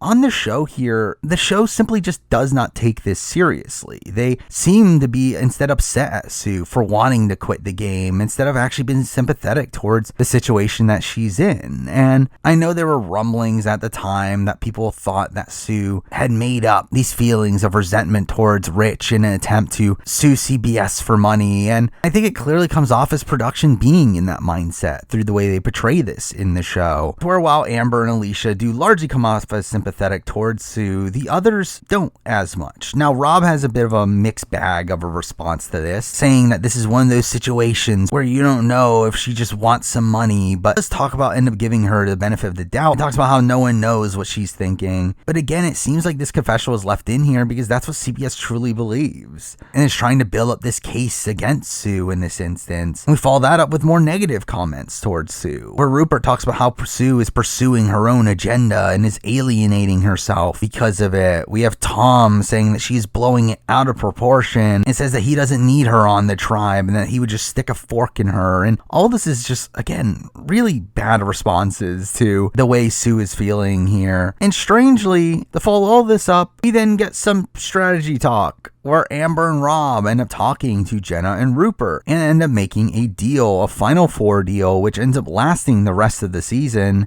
making it really strange they put this very important scene to the storyline of the season in the middle of all this. But strangely, Rob says that Rupert has a squeaky clean image, and because of that, he doesn't trust him for some reason, and also because that he made an alliance with him, which really just shows you Boston Rob's overall game philosophy of just constantly making deals even though he doesn't plan on going through with them. It's funny that he makes this deal seemingly not planning on going through with it, though does end up going through with it by the end of it, being the only deal outside of his deal with Amber that he ends up following through with. But through that, we do have Rob mentioning that he now has alliances with everyone on the tribe but Sue and Alicia, which is not everybody. That's literally 4 out of the 6 options. And also, how have we made it this far and you don't have a deal with Alicia in particular, which, and we'll later talk about the deal he ends up making, but it really makes you question, like, what is Alicia doing on this season, not having any real prospects in the game at this point? But anyway, we get to the reward challenge where immediately Jeff wants to address what happened with Sue, clearly being prompted by production that this is something they're going to have to talk about. And he mentions that Richard was sort of inappropriate, to which we then get Sue's response, probably one of the most gut-wrenching moments in all of Survivor. This really emotional outlash at Jeff here that really just shows you how Sue really feels in this instance, starting it off with her saying that she was sexually violated, and during which we get this dark music starting to play. She then yells at Jeff, saying it went too far, he crossed the line and he crossed it with me. We see Jeff trying to interject but gets instantly shut down by Sue, saying, I know you don't know, and that's because his back was to you and he's too big of a slob to see around. But then we get to the meat and bones of it all, her saying that I was violated, humiliated, dehumanized, and totally spent Jeff. It wasn't sort of Jeff, which again, like obviously a very dark moment, though I will say the way that she says Jeff here is a little bit humorous, but ends it all by saying that she's done with this game. And really, you see Jeff clearly being distraught in this instance. I mean, you could tell that he was shocked at the fact that Sue went after him that hard. I believe Jeff has even mentioned this more recently, that this is probably one of his least favorite moments in the history of their show. But here Sue is clearly about to quit, to where Jeff then again goes to the other tribes to ask about their opinions on things, which is weird to do when Sue is just standing there. And we have Mogo Mogo again not really taking this seriously either. We have Lex saying that he didn't notice. We have Colby saying that he saw it, but you just know that Rich being naked sucks, which I think the thing that they're like not recognizing is the fact that, again, it's not about Rich being naked. It's about the fact that he rubbed himself on the Sue. It's the fact that there was this physical contact between the two that is the major issue. But really the only person seeming sympathetic towards Sue in this instance is Sheann, who does immediately apologize to her, which I will say through this rewatch, I do end up really liking Sheann a lot more than I remember remembered, where I remember coming on my latest rewatch, not particularly liking Xian's run on this season, but I think rewatching it here, she does come off as one of the most likable people on the board. And speaking of that, we then take this massive pivot to the person who's the least sympathetic on the board, where as Sue is saying her goodbyes, we instantly hear Kathy say that that's discouraging. And we later hear Kathy talk about how Sue is an angry woman and says that she doesn't like her for it and that she has to learn to contain her emotions, that she is offended that she would bring her into her core of hatred. And again, this is similar to the Jenna situation, but even worse here. I mean, Kathy just comes off terrible on this season. Like, this is really the most self-absorbed response that you can possibly have to this Sue situation of not feeling sympathetic at all towards Sue and instead being upset at Sue for speaking her piece because it's bringing down your morale. It's like, and just Kathy comes off super unlikable in these instances. So after Sue leaves, we do have Jeff giving the tribe the option of continuing or forgoing the reward challenge, to which if they forgo, they could just split the reward. However, Kathy wants to do the challenge, to which Jenna Lewis seems to be the only person against doing the challenge, which is a little bit humorous, but ends up being a redo of the challenge from Africa where they stomp items into their basket, to which Jenna finally ends up being the person to lose it for her tribe, giving Mogo Mogo the win. And returning to Shapiro, we once again just get more kind of icky content here of the tribe once again not really being that sympathetic towards Sue, where Rupert instantly just says that Sue is going to sue Rich for $10 million. And we see the tribe being upset that Sue left because it gave the Mogo Mogos a hell of a gift. Though, interestingly, this seems to really solidify the Shapiro tribe even more, to where this makes them make a pact to stick together no matter what, which ends up leading to the massive amount of stagnation we see later in the season. But we do see the players getting tree mail, revealing that there will be no immunity challenge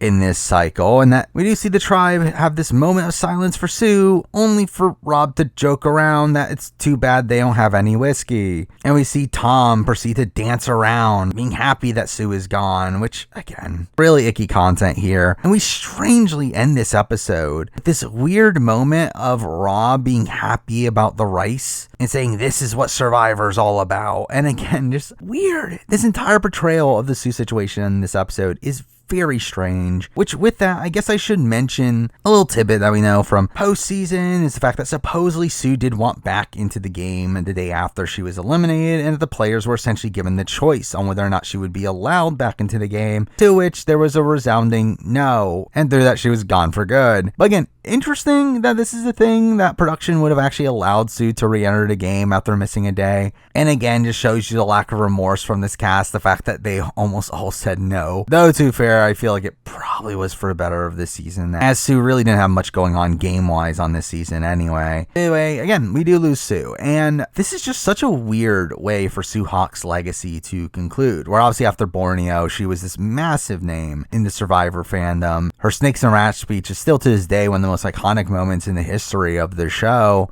and she obviously was a pretty big name coming back for this season, and for it to end in this way is just very strange. Again, being a second quit for this specific season, once again, messing with the schedule here, and I do think, again, this factors into why production does like to have bigger casts in the modern day, in the case that situations like this end up occurring, or multiple quits, or medevacs. The first season to end in this way is just very strange. I will say, though, she did still have some good moments here and there. I thought she had some humorous lines and interactions with her tribe members. Outside that, again, she wasn't really trying to play the game. I didn't really see it like she was that involved in really any aspect of the game, and it really does make me question why that's the case. Like, I do wonder if she came in thinking that she would have such a big target on her back that she'd even try, or what, because it didn't really seem like she did have that big of a target on her back here. And you can just tell in comparison to Borneo, she really just did not play the game nearly as hard as she did on that season, and seemed to just genuinely not have any fun even before the Rich situation even occurred. And it seemed like she was mostly there for the paycheck, mostly there because she was one of the biggest stars in Survivor at that point, more so than her actually having any true want to play the game, which makes her run on this season very underwhelming from a gameplay perspective. Also, her overall run this season ends up just, again, being a very strange one that does radically change her legacy in Survivor lore in my mind. But now for episode 7, which ends up being another strangely structured episode. episode, seemingly off the back foot of obviously the Sioux quit, which ends up having the immunity challenge happen earlier in the episode. But either way, we do have Mogo Mogo getting some focus early on, with a lot of this being this negative turn for Jerry's edit. Or again, I do feel like for most of the season up to this point, Jerry had been betrayed mostly positively, and if not positively, then at least at a point where it could play into a redemption arc for her. But this is the point where it feels like the edit does completely drop on Jerry, where we have Sheehan complaining about her bitching all day, and Kathy calls her a bad seed. Colby talks about how she hasn't changed a bit, and that he knows that Jerry Manthe's not going to win this game. Obviously, all this kind of stirring this Colby versus Jerry debate for later on in the episode. But anyway, the tribes do end up getting tree mail in the form of a puzzle, which was a bit strange. But again, turns out the challenge is for immunity, but it also comes with a reward. With that reward being a massive barbecue on a yacht, which feels like a very random reward, especially for this early on in the season. A pretty big one for an entire tribe to enjoy. Again, this just felt very out of place. And again, for it to be mixed with the immunity challenge was also a bit strange. Now, I would assume the mixing of the reward and the immunity challenges into one was due to the Sioux quits. I mean, maybe they had the ship booked for a certain amount of time and waiting until the next reward challenge would be after the date that they needed it for. But all of this does feel a bit strange, as a good chunk of this episode ends up being focused on what happens at the reward. But anyway, the challenge itself is kind of boring, where Shapira ends up pretty easily winning here. And we get an added twist to this, to where the winning tribe gets to kidnap a player from the other tribe, which they will take that player on the reward. And also that player will not attend tribal. Obviously something we've seen similarly in Pearl Islands, where Rupert was kidnapped there, and here we do see Shapira taking Kathy, which ends up being an interesting player to take here. Now, I think a major reason why they take Kathy is due to pre-game relationships, with her obviously having an alliance with Boston Rob and Big Tom,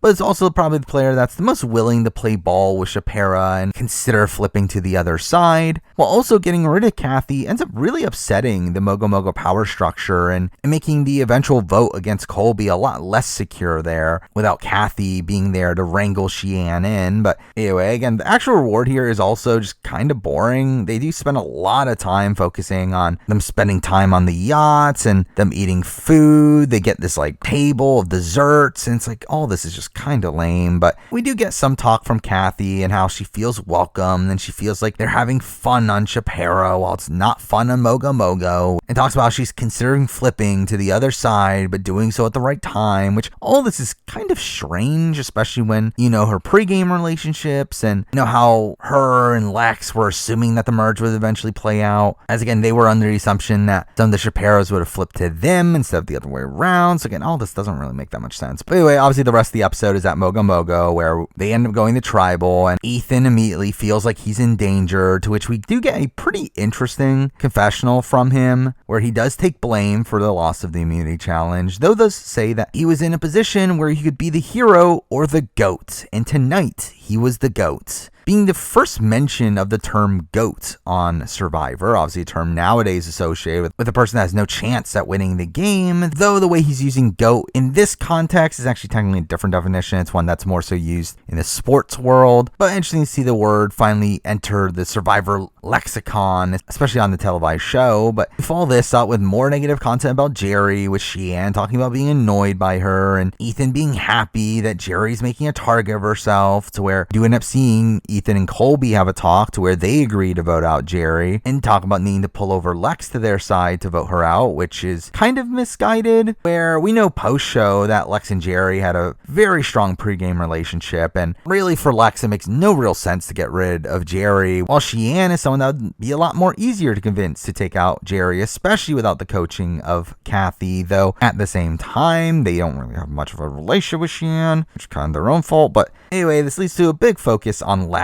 with him talking about changing his game, and he's now gonna lie if he has to, and making a move that no one would expect him to do, to where Lex then goes to Jerry and tells her that the move is to blindside Colby, thinking that the merge is coming and that he wants Colby out before the merge, as Colby will win all the challenges, which again, don't think that would actually happen, especially because, again, taking Australian Outback in the context, a lot of challenges that he won weren't extremely physical, and he was also amongst a field of not great challenge competitors, but either way, obviously this reputation for Colby definitely leads into him being this big target to take out at this point, where he already had a massive target on his back just from being Colby, one of the most popular players to ever play, but now mixing that in with his physical strength, it obviously makes him this clear target to be taken out at this point in the game. And obviously Jerry is readily willing to go along with this plan, talking about her goal in this game is just to last longer than Colby, which again is this interesting dynamic between Colby and Jerry on this season. Jerry clearly playing with a chip on her shoulder. Though going back to the Lex side of things, I do find a lot of Lex's talk about the Colby move here very rich in the fact that,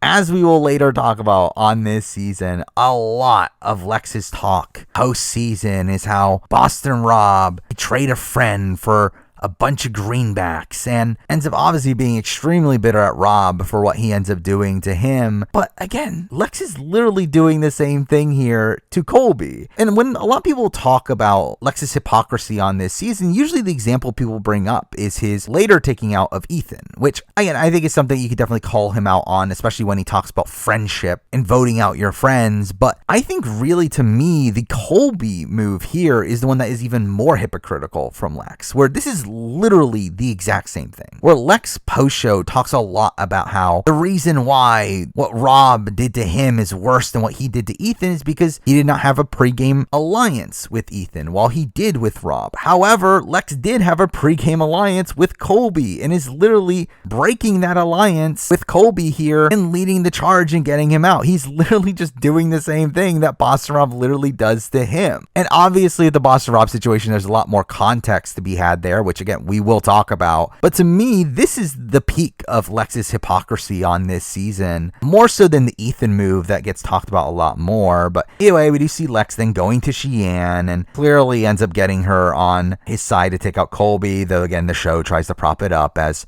it could go either way. But again, we get the tribal where we do get a fun little banter here between Colby and Jerry. That's a nice way for their relationship to fade out on this season, of Jerry talking about how she needs to vote out the biggest threats, while Colby disagrees, saying that we can't afford to lose again. We get some great voting confessionals here from Ethan calling Jerry Two-Face. We have Colby just holding up the name in silence. We have Lex voting Colby and saying this game has nothing to do with friendship, despite the fact that Lex later claims that a lot of his later moves are due to friendship.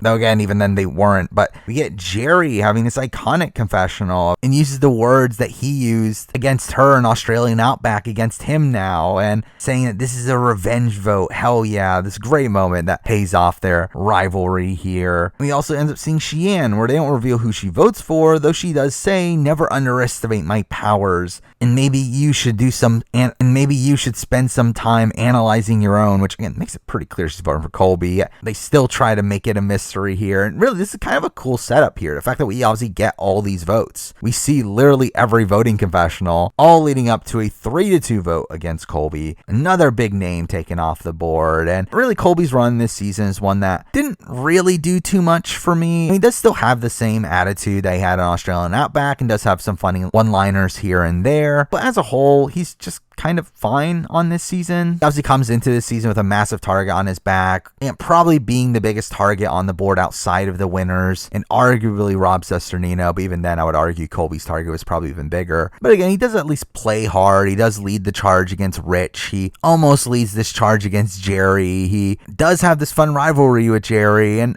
as a whole, I feel like he does what he needed to do on this season. Again, considering his stay on this season was never going to be that long of one, I feel like he kind of continues off of his Australian Outback persona in a mostly satisfying way, where I find myself largely content with his overall role on this season. But now moving on to episode 8, where right away we do see Kathy returning to Mogo Mogo, to which she talks about how her tribe didn't give her any hugs like Shapira did, clearly showing this big divide between the two tribes and how Mogo Mogo is simply just miserable while out there, and she claims that it's too late for this tribe to rally, which, I mean, is probably true, but also, again, is weird considering literally setting up the dire state that the Mogo Mogo tribe is in. After that, we get the reaction from Ethan, who was obviously shocked by the vote and is shocked that Lex would blindside him in that way. Meanwhile, it is humorous that we follow up all that somber content with Jerry laughing in confessional about finally being able to get rid of Colby. Which, while I'm sure this wasn't that well received at the time due to how much people didn't like Jerry, I feel like this is a really fun character moment nowadays. But anyway, we then cut to Shapiro, where they end up finding tree mail telling them to pick one player to visit Mogo Mogo, to which Amber's instantly scared that the person that's picked would have to stay at the other tribe, which is humorous considering that's pretty much what happens to her. Anyway, they end up picking straws for who goes over, to which Jenna Lewis ends up getting picked here. While on Mogo Mogo, they instantly decide to send over Kathy, seemingly not even considering the concept of the person having to stay behind. And what do you know? They don't have to stay behind. They're literally just going to the other tribe to pick 3 items for reward, which is just boring. Obviously a modification of a tribe raid, though it doesn't really lead to anything of substance, unlike what we obviously got from Pearl Islands. But we do get the reward challenge, where it ends up being a log rolling challenge, so where we once again get Boston Rob really dominating the challenge here and beating both Lex and Ethan, with him seemingly intentionally swapping spots mid-challenge to be able to go against both of them, which again plays into this notion of Boston Rob seemingly wanting to just embarrass the other players out there and prove that he's the best. Anyway, obviously Jenna has to return to Mogo Mogo to get the items, where she does end up arriving with some soap and toilet paper as some peace offerings, though does end up taking their grill, their rice, and their Hawaiian sling, with Lex being really upset how they ration their rice, only to lose it anyway. Anyway, returning to Shapiro, we got our typical checkup on the Rob and Amber relationship, which this is where we do get this pretty notable confessional from Rob, to where while this scene is again supposed to be portrayed as this romantic build-up of their relationship, with massaging her and them making out at night, and Amber saying that he never thought in a million years that this could happen, we also have Rob saying that Amber is slamming. She's sweet, she's beautiful, she's funny, she's got a great personality, and she's got a smoking ass too. And this portrayal of Rob is also funny, considering literally the next scene that we get from Shapiro is him going back to his old ways of just mocking everyone else on the tribe. Which is this funny dichotomy in how Boss Rob is portrayed on this season, of him having this softer side, or at least being portrayed in that light, of his relationship with Amber, while also him just being a dick to everyone else, and him mocking Rupert for being excited for getting the Hawaiian sling, and him mocking the baby talk that he does. But also talks about how they don't even need Rupert anymore because they have the spear, to where Rob then goes fishing himself and catches fish right away, to which initially Rupert is happy that Rob had caught a fish, until Rob goes and catches 11 more. And Rupert then talks about how he likes Boston Rob sometimes, but then sometimes he's an arrogant pain in the ass, which is kind of the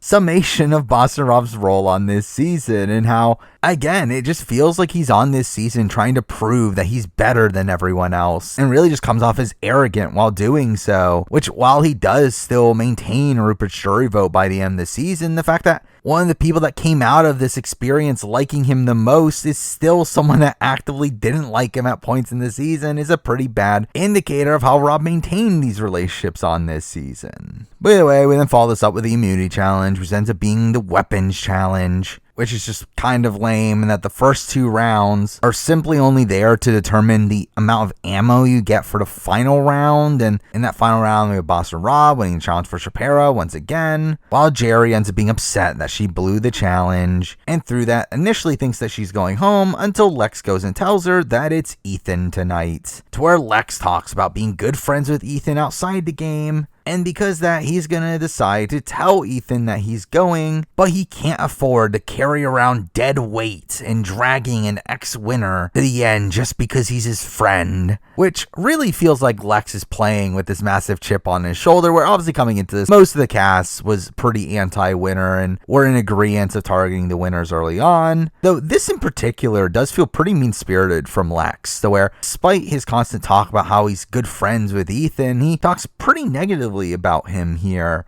though we do interestingly have Lex kind of go back to his old ways, where despite the fact that he talked about how he's going to play the game differently now and he did just blindside Colby, he decides to not blindside Ethan here and instead tell him that he's going home in a similar way that he did with people on Survivor Africa, which was a misguided play there and is still a misguided play here, where he just talked to Ethan with this ominous music playing in the background, telling him that he's going home and I'm going to try to make you understand why it has to be this way. It has nothing to do with friendship and it's strictly business. Saying that I have to play differently this time because last time I lost, which all this is really bad, all in different ways. I mean, his first statement here is extremely condescending. His second statement about this having nothing to do with friendship is extremely hypocritical. And his final statement about playing differently than last time just makes no sense, as this is literally you doing the exact same thing as last time. And even then, the entire notion of I have to play differently because I lost last time is extremely misguided, especially in a spot where Lex almost won last time, where just because you didn't win doesn't mean you have to radically change the entire way you play the game. And all this being just really bad from Lex, while Ethan is obviously upset by this, saying it's not business. Though I will also say I did not love Ethan's response to this either, where Ethan does get on a bit of a high horse here, and while you can argue that this is him playing the game and he is playing into an argument that could get him to stay over Jerry, I don't feel like that is actually the intention here. I feel like this is actually just a genuinely emotional response of him being genuinely upset that Jerry would stay over him, saying that Jerry does nothing for you and does nothing for this tribe and she doesn't deserve to be here. And he's pissed that they think Jerry is more worthy than him, which again, I do feel like this is Ethan's genuine thoughts in this moment, which are also not ideal, but we then do see instantly why this is not something you typically do on Survivor, of telling the person that is going home that they're going home, as Ethan obviously uses this opportunity to attempt to flip the vote onto Lex, going to Kathy and hoping that she would bring Cheyenne on board, initially wanting to blindside Lex, though Kathy ends up rejecting that plan and instead gets him to go for Jerry instead, and seems to genuinely consider taking out Jerry, which I do think for Kathy could have been an interesting move here, as again, from what we know post-show, Lex and Jerry were extremely close, and Jerry is essentially this pawn for Lex in the game, this extra number for him as an individual that Kathy doesn't have. And while splitting up Lex and Jerry does work out later down the road in a not ideal way,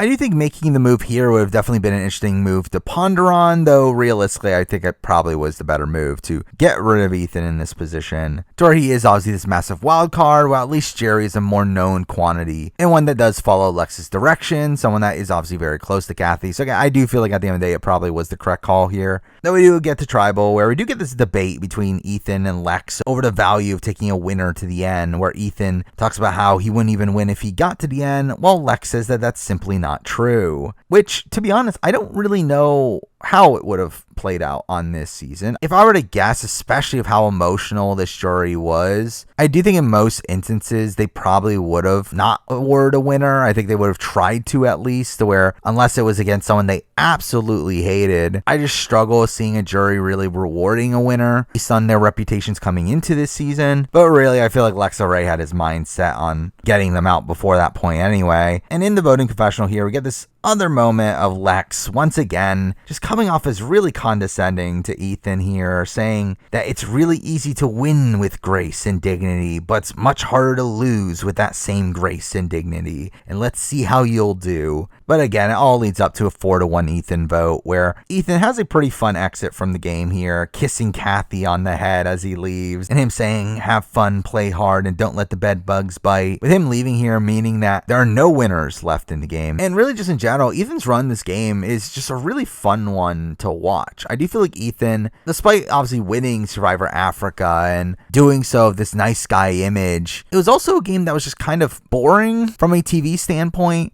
to where his All-Stars run here is definitely a lot more entertaining of a run, where despite him being screwed from the very beginning because of the notion of him being a former winner, he does also survive for quite a while despite that stigma. And while I don't think he necessarily plays the game particularly well on this season, despite how screwed he was from the very beginning, he does again survive over the likes of Tina, of Rudy, of Rich, of Colby, before finally being taken out here. And having to see him play from the very bottom was this very interesting dynamic to see. I think would have been a satisfying way to see Ethan's overall Survivor journey end, though obviously we do later see him return for Survivor Winners at War, to which he has a very unique experience on that season as well, though a lot of that being due to obviously things that happened to Ethan later in his life, with him obviously later having cancer and eventually recovering from that. But as for his run on this season, I do feel like, again, it kind of satisfies what I wanted to see from him after Africa, of him playing this completely opposite game, and one that, considering the stigma on him, left me kind of impressed that he lasted as long as he did. Now for episode 9, which ends up being a pretty big episode here. Kind of the episode that does set up the rest of the season, this full commitment on this Rob and Amber storyline, while also being the episode that kind of sets up Rob's downfall for down the road. But anyway, we do start off with a couple short scenes from each of the tribes, where on Shapera, we do see this growing bond between Tom and Rupert, with them working hard in the morning while everyone sleeps. Though again, it's a relationship that doesn't really lead to much in the actual game. Meanwhile, Mogo Mogo, we get more content about how miserable Jerry is, and Kathy's still being upset that she's on the losing tribe. Though afterwards, we see the tribes getting tree mail, which the players, and very much assuming that it's going to end up being a merge. Obviously, we're down to 10 people, the typical point in a season where we do end up merging. Though we once again get this clear dichotomy between the two tribes, where along with this tree mail came some paint. Where on Mogo Mogo, we see that they don't know what to do with the paint and end up just doing nothing with it, just bringing it along with them. While on Shapera, they instantly are painting each other, obviously having a lot more fun over there. But this all leads to them arriving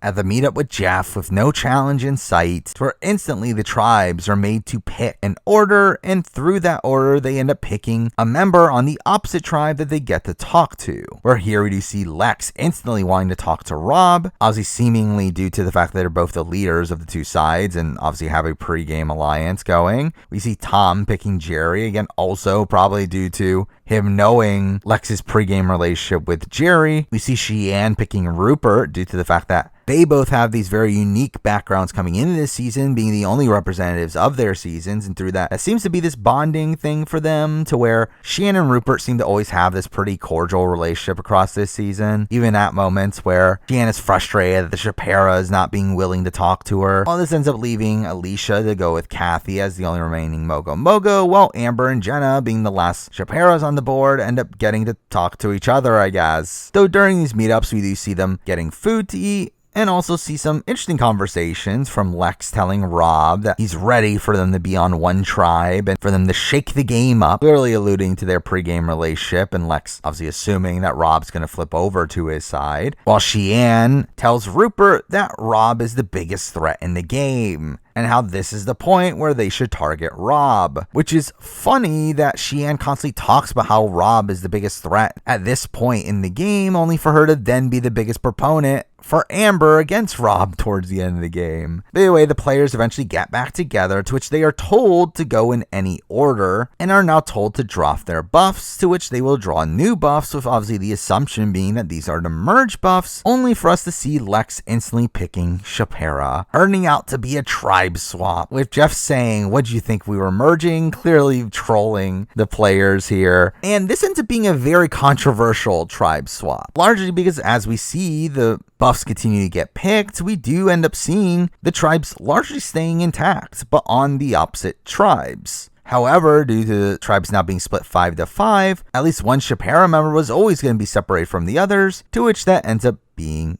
Amber, being completely separated from her OG tribe and now being on a tribe with only Mogo Mogos, setting up this really interesting storyline of Amber now being by herself and seemingly screwed, and them obviously playing up this as an emotional moment for Rob. And really, even Rupert and Jenna both openly say that Amber should be here, which again should have been tell for the other players that Rupert and Jenna have a deal with Amber. But really, obviously, we should talk about the big elephant in the room in all this, and the fact that post-show there is a lot of claims that this tribe swap was rigged, that this tribe swap was set up in a way to where a Shapera member was always going to be screwed over, and that the buffs were stacked in a way that you can only grab the one on top, meaning that production had pre-planned who would be going on which tribes, which I still struggle with how much of this I truly believe. As while I think on paper you can say, okay, this seems plausible in the sense that Shapira seemed like they were ready to steamroll the rest of the game, and production probably didn't want that, so they wanted to add in this last wrinkle before the merge to see if they can stop that in a similar way to what happened on Survivor Thailand, where I'm pretty confident that's what they did there, where they went an extra round after the fake merge, probably in an attempt to see if they can go back to high numbers by time of the merge. However, I feel like there's some holes in the overall concept of this being a fully rigged draw that some people claim. Now, obviously, the initial way that supposedly this was rigged is the fact that the buffs were in a specific order in the jars, where essentially you can only pick the one at the top, and through that essentially means that your placement in the line essentially determined where you were going. And considering the way they were standing, which is with the pairs that they were just in, that means that there are no more than 2 people from the original tribe standing next to each other. It means that one of the people that you are standing next to is someone from the opposite tribe. However, the issue with this is that they're standing in different orders. So if they were standing in an order that was like 1 Mogo Mogo, 1 Shapira, 1 Mogo Mogo, 1 Shapira, obviously it would be very easy to rig that. And in that sense, I think it would be very easy to claim that this is rigged. However, it's simply not. The way the order is placed here is that it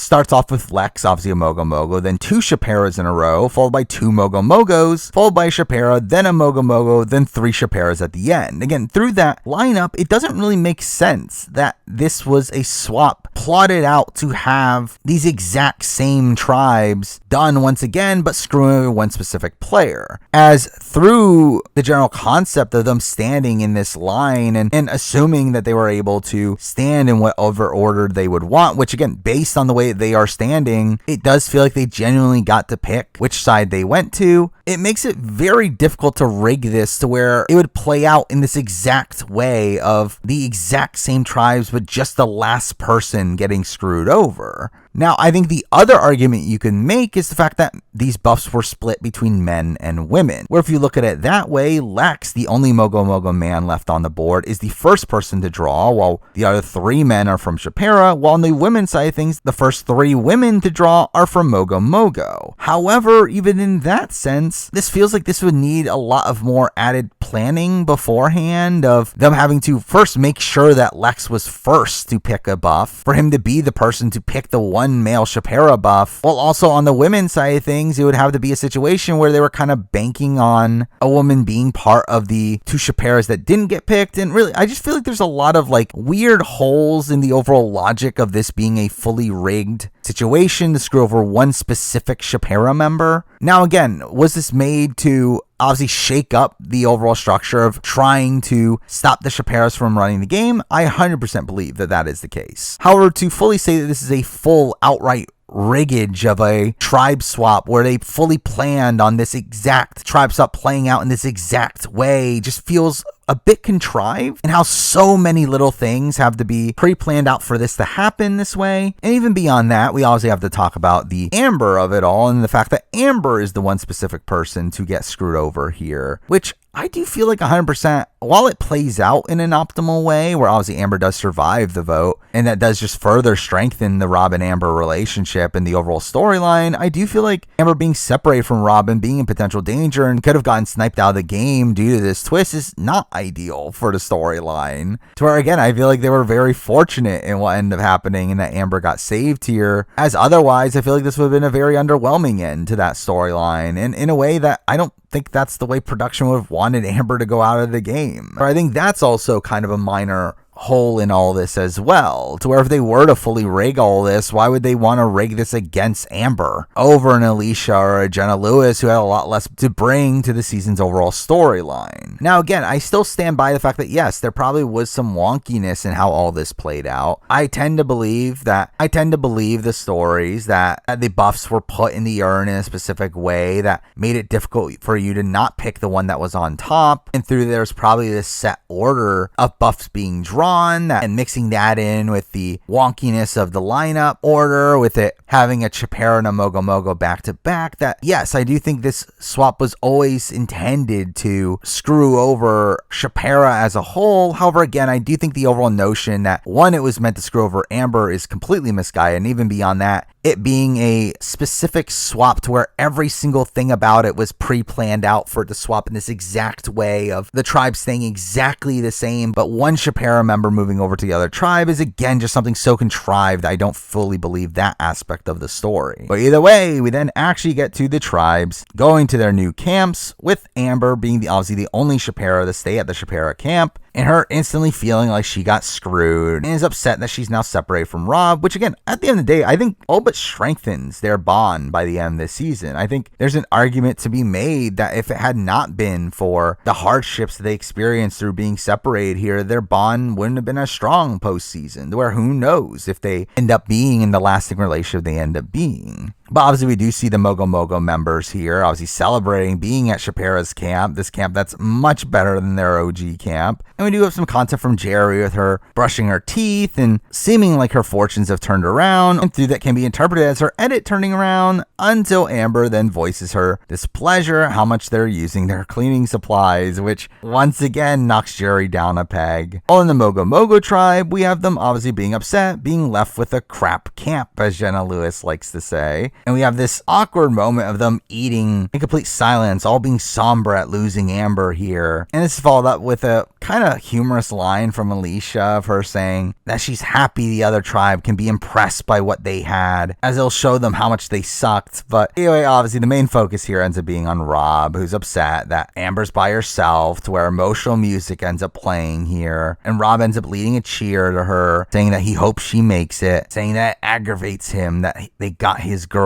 over there. To which this is followed up by Tree Mail, to where in it we get references to Survivor history, to these great moments like Scoopin' falling in the fire, to Seuss Rats and Snakes speech, to the Amazon women stripping for peanut butter, I guess. And obviously the greatest moment in Survivor history, Gandia screaming "you're way too close." Which, again, just weird that even in All-Stars here, they're still looking at the Tendangandia situation as this, like, funny moment. But obviously, this is all set up to a Survivor trivia competition, which is cool. I really like this. I like that the show embraces its history, and while it's obviously very difficult to do that on newbie seasons, where beyond this, the only time we see a competition to this nature is on Fans vs. Favorites, to where it doesn't work out particularly well on that season, it is cool to see the show embrace its history and actually rewarding people that know its history, though obviously it's only applicable to really do on an all-star season here, where obviously they would know Survivor history, especially at this early point in Survivor history, where they're obviously well connected to the rest of the seasons, and you would assume they've watched all of them. And we do get some funny moments in the studying before the challenge, where Jerry instantly ends up mentioning that Keith can't make rice and Kel got caught with the beef jerky, which again, the fact that those are the first two things that come to her mind is kind of humorous character quirk for her. Well, otherwise we see the Mogo Mogos trying to recite the first boots, to which they can remember everybody except for Nicole Delma, which I wonder if that will end up mattering. Meanwhile, on Chapera, we do end up getting an interesting confessional from Rob right before going to the challenge, where Rob ends up saying that he's going to try to save Amber, saying that the next move he makes will have some serious consequences for everyone in the game, which boy oh boy it will. And that takes us to the immunity challenge, where the questions here end up being mostly easy. I mean, again, like obviously I knew all the answers to these, but for like a casual fan of the show, I do feel like these would have been probably a little bit more difficult of questions, though, considering obviously a lot of these people were on the seasons that were talked about, while even then we're connected to the alumni from these seasons. It obviously makes a lot of these questions on the easier side of things, even for the players there, where we do get questions that talk about Sarah's arrival as Cleopatra. We get a question about Brandon and Frank's date. We humorously get a question about what country Survivor Africa was filmed in, to which Big Tom doesn't know the answer to that. We get a question about what they were eating during gross food comp in Borneo, to which Jerry is confident that the answer is grubs, only for that to be declared wrong. We get a question about the alphabet strategy, to which Jenna instantly laughs at. We then get like super obvious questions like the Scoopin' Medevac and Pascal getting rocked out of the game. We get asked about Rob Zabatnik grabbing Clay's neck, which is funny. Also, humorously, the Pearl Islands questions here were kind of lame, though they kind of had to be, considering, again, this season filmed mid the airing of Pearl Islands, so they couldn't ask anything from later in the season. But we literally got a question of who was the mortician on the season, to which Lex ends up being kind of creepy about saying, "Oh, I remember Dara." Well, also, we get a question about which tribe mate had to be rescued, which felt like production bashing on Austin once again. We see them getting asked on what Kel was smuggling, and this all leads up to the two tribes being tied by the end of it, to which the final question is, what do you know? Name every first boot, which I will say is kind of a strange final question here, one that I'm surprised Survivor even cared enough to remember all the first boots at this point, considering how unnotable Survivor production considers most of them. But here we do see Shapira getting all of them right, while Mogo gets Nicole wrong and ends up losing, to which we instantly see Rob being clearly tormented. Obviously, the fact that Amber is in immediate danger now, to which makes you question, why didn't Rob just throw this challenge? Now, obviously, it plays out better than he could have expected with Amber staying around, but I do feel like if I was Rob, I probably would have just thrown the immunity challenge here. And with foresight of how the game ends up playing out, I actually think it would have been his optimal move to throw the immunity challenge here. Where obviously throwing the immunity challenge is getting rid of one of your own numbers, because at this point, the old Shapira is all on one tribe, meaning that Rob would have to betray one of his allies by going to tribal. However, I do think this would have been the perfect time to get rid of Big Tom, where through obviously Boston Rob later making a deal with Alicia and obviously having these connections to Jenna and Rupert, I do think it wouldn't have been that difficult to convince them to take out Big Tom, especially due to Big Tom's connections to Lex and Kathy on the other side. To where obviously getting rid of Big Tom before the merge is getting rid of this figure that's obviously going to be very anti-Rob by time of the final two, while also not forcing him to make this move to save Amber that ends up causing even more turmoil between him and Lex by the time Lex goes home. Now, at the end of the day, I do think Lex and Kathy would have still been upset at Rob for getting rid of Big Tom, but I actually feel like that was the path of least resistance that would have led to the same outcome. So while they do come into the merge with one less number and it being a 5-4 vote, I don't think anyone was flipping if you get rid of Big Tom. Where the added danger of keeping Big Tom in the game once you throw that immunity challenge is the fact that Big Tom could easily flip to the other side and end up taking out Shapiro one by one by that point. However, again, getting rid of Tom, I think really was the optimal move for Rob here. And the fact that he never truly seems to consider that, I do think is a bit of a misplay, especially considering Rob did seem pretty resolute at this point at sticking to Shapira as the group that was going to run the game. But either way, it is in this moment as the tribes get up to leave to where we do see Rob make probably his most iconic move in his entire Survivor career of walking up to Lex and saying that if you take care of her, I'll take care of you. If you can. Lex saying that I'll do my best. Being this short interaction between the two, but obviously being Rob asking Lex to keep Amber around here. This move that surprisingly works. And obviously in most situations this would not work. The only reason this works is due to this being Survivor All-Stars, a season that had these pre-existing relationships, but even beyond that had these pre-existing alliances where, again, with Rob and Lex, it was not just that they were friends outside the game, which again, they were, but it was also the fact that they had a pre-game alliance. Again, Rob, Kathy, Big Tom, and Lex were this pre-game alliance that were, under Lex's assumption, going to run the game, come into the merge. And by Rob saying this is essentially Rob asking Lex to do this for the sake of their alliance. And really, from Lex's point of view, this is an idiotic move to even consider. The idea of actually wanting to keep Amber around in this position really makes no sense for Lex's game. Where obviously to keep Amber around, he would need to get rid of Jerry. Jerry, a number that is 100% solid with Lex as an individual, while Amber is not solid with Lex. She is solid with Rob, which again, Lex thought he was solid with Rob, but that doesn't lead to him having this direct connection to Amber. And also beyond that, they don't need Rob or Amber's numbers come into the merge. All they need is Jerry plus Big Tom. Where again, Big Tom was in this position where come into the merge, he would have been this swing vote. And due to his pregame relationship with Lex, Lex and pregame alliance, I think it's very likely to assume that had he had the choice between these two sides and was the sole deciding factor, I do think he would have greatly considered flipping over to Lex. So for Lex's game, this concept of keeping Amber around is bad all around, and I think he even recognized that. And Lex tries to rationalize this after he makes the move, as he doesn't do it because of his game, but does it because of his friendship. And I will say right away, that's all complete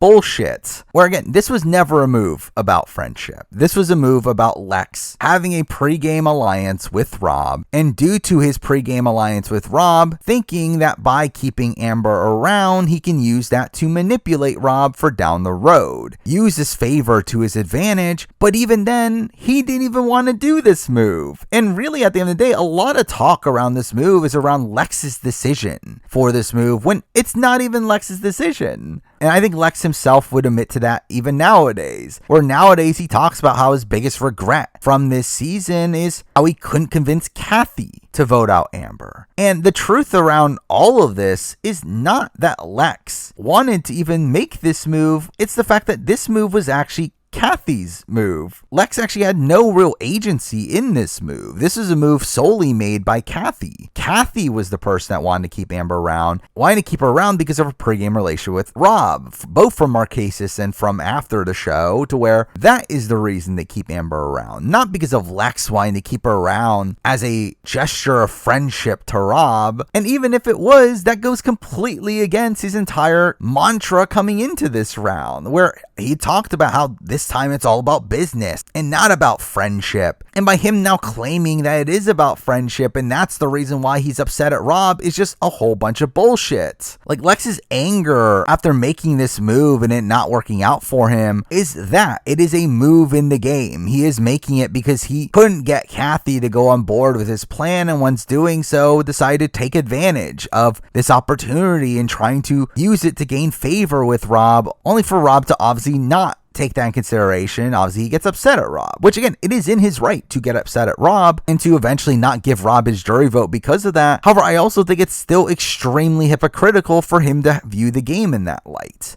with him simply just being outplayed by Rob in this instance, to a degree. Where now let's talk about it from Rob's perspective, where I do very much question Rob's overall intention in making this move, where we do later go back to Mogo Mogo, where Rob talks about how if Lex is smart, he would keep Amber around, which very much implies that when Rob made this deal, he did actually intend on sticking to it at first, to which obviously we see him not stick to it and then later claim like he was never going to begin with. However, I don't know if I fully believe that part of it. Where at the time that he makes the move in this instance, it does very much feel like he is making this move genuinely to actually save Amber and actually work with Lex afterwards, though obviously he almost instantly goes against that. But going back to Shapira, we do get this interesting debate over this move, where we do have Kathy and Cheyenne instantly talking about getting rid of Amber, as she'll never be on their side. They'll also do talk about how making that move is going to piss Rob off, and comparing Rob to the Godfather in this instance. And it is following this that we do see Amber campaigning against Jerry, to which Amber ends up getting a lot of credit from a lot of her supporters over how well she campaigned for herself against Kathy, and people claim that she ended up saving herself in this instance, which I just simply don't look at it that way. I mean, I think there's many counterpoints to this claim. First, in the fact that just outright, Amber's overall argument is actually kind of bad. She's essentially saying the reason to keep me over Jerry is because I'm a better player than Jerry, which it's like, why would they want to keep you if you're the better player? Secondly, people talk about this as if this is Amber manipulating Lex and Kathy into keeping her, when I think 100% Amber is being genuine here. We even see after the merge that she is genuine in this and actually wanting to flip over to Kathy and Lex and feeling bad about voting out Lex at the first opportunity, to which Rob has to convince her that this is the move that they have to make. So again, this isn't Amber manipulating them them into doing something that she never intended on following up with. She did fully plan on following up with this. If it were up to her own decision, it would have gone through. But really, the main argument against all of this in my mind, the reason why I don't give Amber really any credit for saving herself in this instance, is the fact that really the main reason why she gets saved here is, again, not because of anything she does. It's because of Rob's connection to Kathy, or Lex himself did not want to save Amber. He does even voice this on the show at points, but even claimed this after the show, that he never wanted to save Amber. He always had this relationship with Jerry to where he knew that Jerry was his own number and wanted to keep Jerry around. It was only due to Kathy's insistence on keeping Amber that they do keep Amber. To which Kathy's insistence on keeping Amber is not due to anything Amber does, but simply due to Kathy's pregame relationship with Rob. To where, again, I really do not give Amber any credit for saving herself here, outside of her not messing it up. Though I think the actual convincing of getting Lex and Kathy to keep Amber around had really nothing to do with Amber herself. It's really Amber being more so benefited with her hooking up with Rob, who was very well connected in the pregame. Now, again, like in terms of how much of a knock this is against her overall game, I will say I do kind of loosen up on that a bit, in the sense that obviously she just gets screwed over to begin with, of being in this very terrible swap position to be in this position where she needs to be saved by Rob's pregame relationships. But it's still definitely something to call out as something to nullify the impressiveness of her staying in this instance, as again, I feel like it's still due to nothing she does as an individual. But either way, at this point, we do have the decision being set where Lex and Kathy agree to keep Amber around, with talk about flipping over Rob and Big Tom at the merge, where they'll have numbers to run the rest of the game, to which Lex thinks that Rob will deliver, but says that it sucks for Jerry. And Lex explicitly says in this moment that he's going to exploit this favor from Rob for his advantage, which again, just 100% shows that, again, this is not a move made for friendship, but again, simply for his own potential personal gain.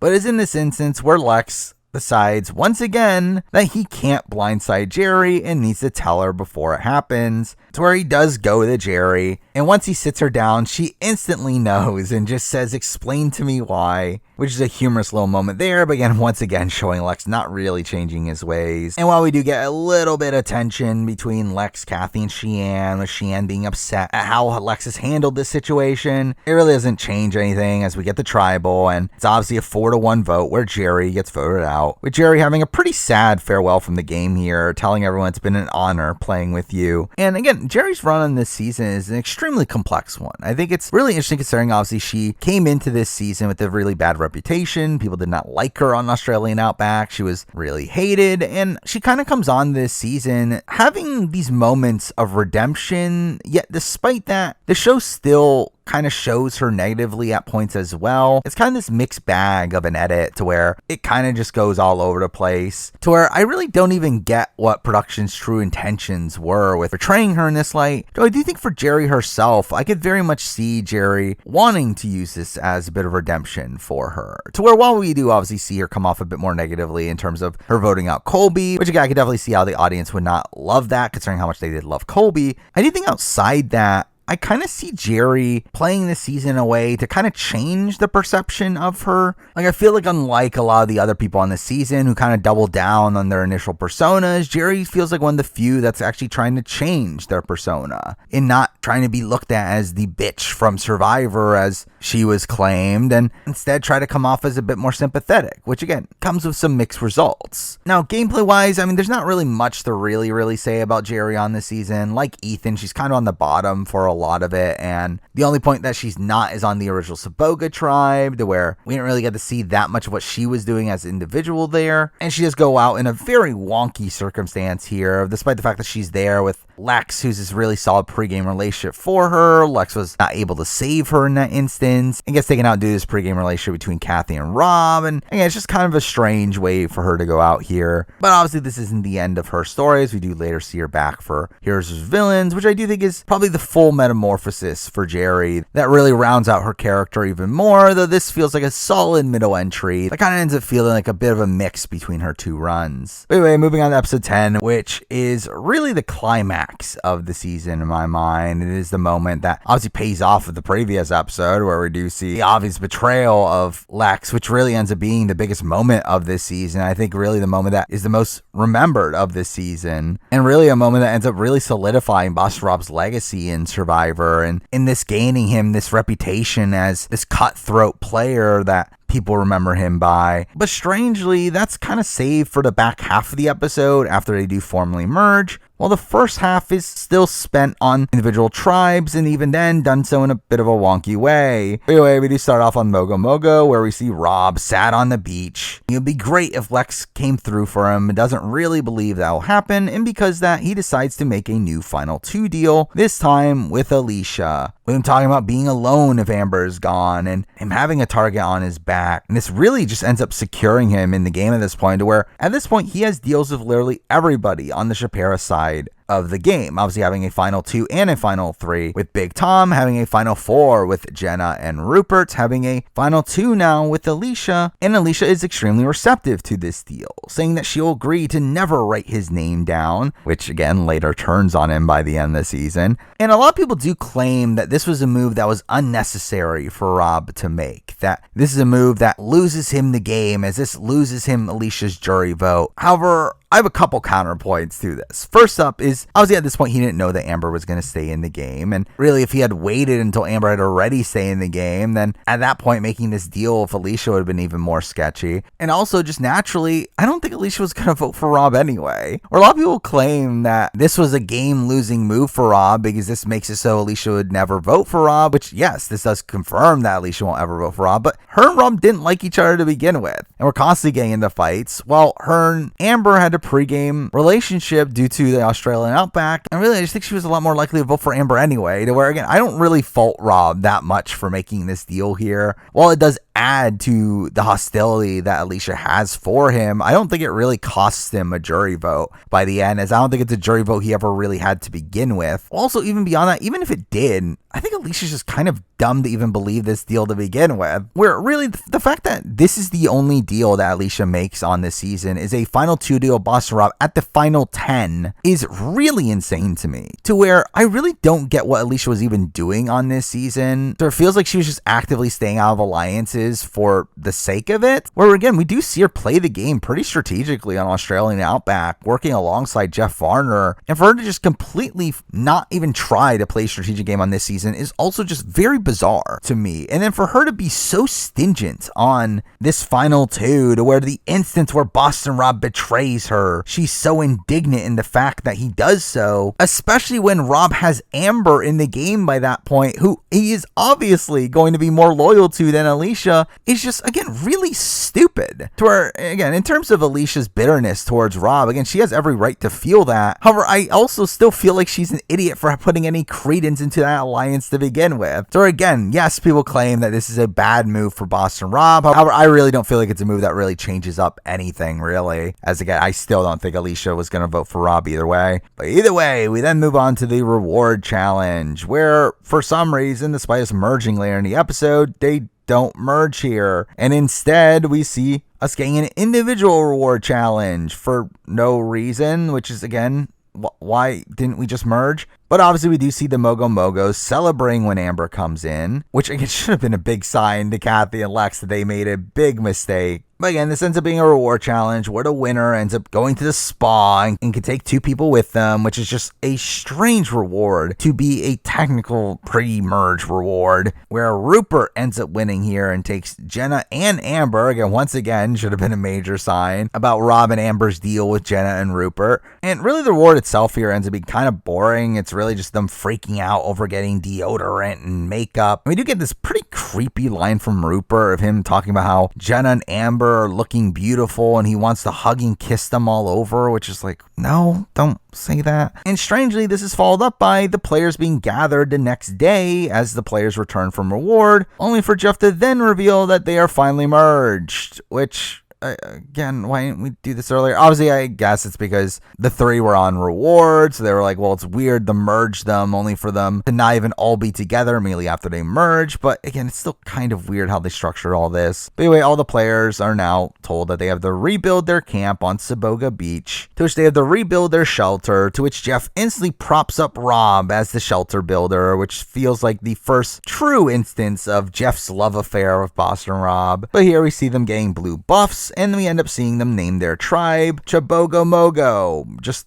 mixing the three tribe names together, which is lame, but also Chabogo Mogo does kind of actually sound kind of good. So at least there's that. And we do see them creating a cheer and a dance for it, which is just what Shapira did earlier in the season. But at this point, we do start to get some focus on Lex, with Lex being thrilled to be at the merge, saying that this is where the game gets exciting for a player like him. And he instantly goes to Rob, telling him that he wants to feel safe. And Rob says that he'll do whatever he can. Where at this point, again, with Lex having kept Amber around, he's fully banking on Rob flipping over to his side, as now, with him being down 6-3, even if he gets Big Tom to flip, he would still need Rob and Amber to go alongside with him. And while he initially thinks that this is still going through, we then cut to Rob instantly mocking him in confessional, saying that you guys didn't really believe that, did you? Saying that he's been playing the game the whole time. He's been playing since the second he got there. Make no mistake that I am playing the game, which feels like this is more so him convincing himself. As I mentioned earlier, I do feel like Rob fully meant it when he made this deal with Lex, that he was going to stick to it. However, obviously changed his mind once he realized it's actually idiotic for me to go through this move, to which the way that Rob even phrases this in confessional very much feels like production calling him out for this, to where I would not be surprised if production prompted this question, with even them thinking that Rob was being genuine with the deal to begin with. And really, I don't love the way that Rob portrays this moving forward, really portraying this as, again, he always intended on betraying Lex, and he really ends up gloating over this move, to which, while I do think he would have lost Lex's vote either way, by the end, I do think it definitely leads to a lot more of the negativity that Lex had for Rob by the end of the game. But it's in this moment where we do see Rob and Amber finally reunite, with him telling her that he's so happy to see her here. But right when we get to the game top, right away, Rob tells Amber that Lex is the target. However, Amber instantly refutes that, saying that she wants to go for Jenna or Rupert first instead, which is really dumb. And really, a lot of people do end up giving credit to Amber for a lot of Rob and Amber's games across this season, with there being a lot of talk about how Amber was also making the decisions. And I think it's moments like this that make me simply disagree. I simply do not think Amber has that good of a strategic mind for the game. I think while Amber was a confidant for Rob for sure, I do think Rob had a lot more agency in the game. I think he was the main decider between the two, and I think he was the main strategic mind between the two. I think it is this instance that really ends up fully emphasizing that, where he tells her, don't go soft on me, saying that as soon as Lex is gone, Big Tom doesn't have a leg to stand on. And while Amber is more conscious of how this will affect them jury-wise, with them talking about having too many deals going on right now, I do think Rob is 100% right in this instance. You have to get rid of Lex to separate Lex and Big Tom, and getting rid of Lex really secures you really the rest of the game,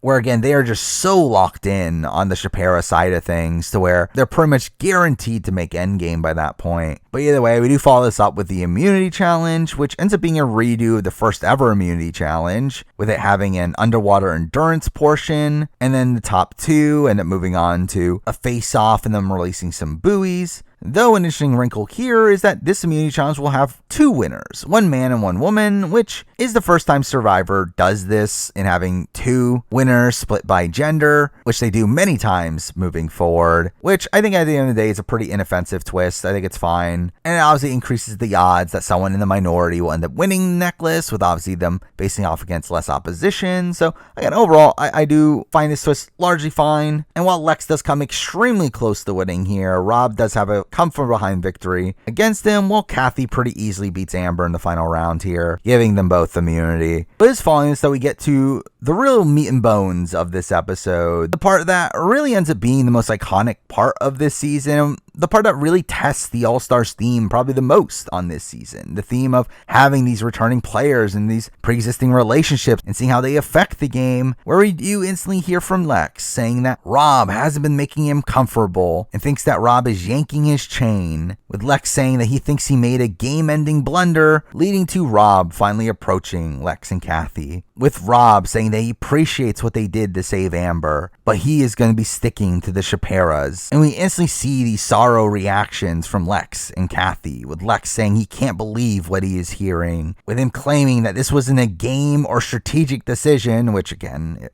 was.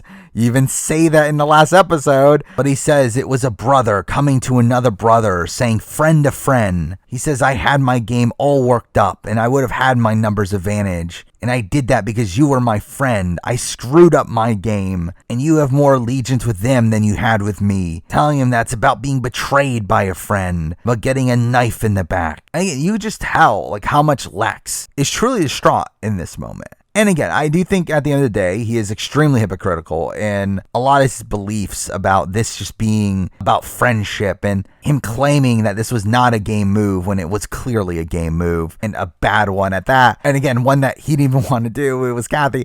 But this really makes this one of the most raw scenes in all of Survivor. This true heartbreak from Lex here in this moment that he realizes that he's lost the game. And him really just airing out his feelings to Rob in this instance. Making it even more raw because of how close they are outside the game. The fact that they are friends and had this pregame alliance before the game. Which makes this betrayal even that more gut-wrenching. And straight up, Rob does not handle this situation well at all. Again, he handles this terribly, where he really takes no accountability for this move. I think really for Rob, I think his optimal play here would have been to fully own the move, fully tell Lex that this was a strategic move that he ended up making. This is beneficial for his game. And instead, he's passing it off as he's doing it simply because of tribe loyalty. He's doing it because he has more loyalty to the Shapera members than he does to Lex, making this even more gut-wrenching for Lex, with this essentially being him telling Lex that his connections to those other people are more important than his connection to Lex. Obviously increasing the amount of betrayal that Lex feels in this instance, and his following words are even worse than him saying that if you want to put our friendship on the line, the word I gave you is that if I could help you out, I would, but I'm sorry, I cannot. When, again, clearly he can. Obviously, Rob is in control of the game at this point, and Lex clearly knows that, which I think is what makes this even more frustrating. With Kathy instantly saying that she's disappointed and talks about how this is brutal, though then proceeds to also say that I should have listened to Lex, which again, saying this in front of Rob, not ideal, as obviously this is essentially just telling Rob that Lex didn't believe in the deal to begin with. But Rob again says that there's nothing I can do, and Lex says there's a lot you can do,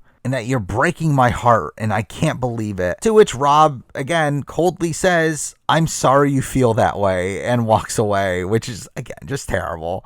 Really not placating Lex at all in this situation. Where, again, I do think no matter what, Lex would have been very upset, and I think would have been unwilling to give Rob his vote by the end. However, again, Rob could have at least had some bedside manner here. But again, all this really iconic back and forth between Lex and Rob, this brutal betrayal, one of the most brutal betrayals in Survivor history, especially when you take context into it. And that they had this pregame friendship and alliance, where this is really just showing Rob as the most cutthroat player that's out there, being one of the only people on this season that's willing to break up these friendships in the way he does, with again Lex being the other person that's willing to do that, but him obviously getting the better of Lex in this instance. But it is this move that again gains Rob this ruthless reputation, being this defining moment that makes him the perfect person to bring back for the villains tribe by a time of heroes versus villains. And again, still to this day, I think is probably the single most iconic move he ends up making on his entire Survivor career. So while there are better moves for sure, which I mean I'll talk about if I ever get around to talking about Redemption Island, but I think it is this move that has really standed the test of time and being this truly iconic moment in Survivor history. But once Rob leaves the conversation here, we do get more between Kathy and Lex, with Kathy instantly saying that she doesn't want to be there anymore and wants to give Lex her immunity necklace,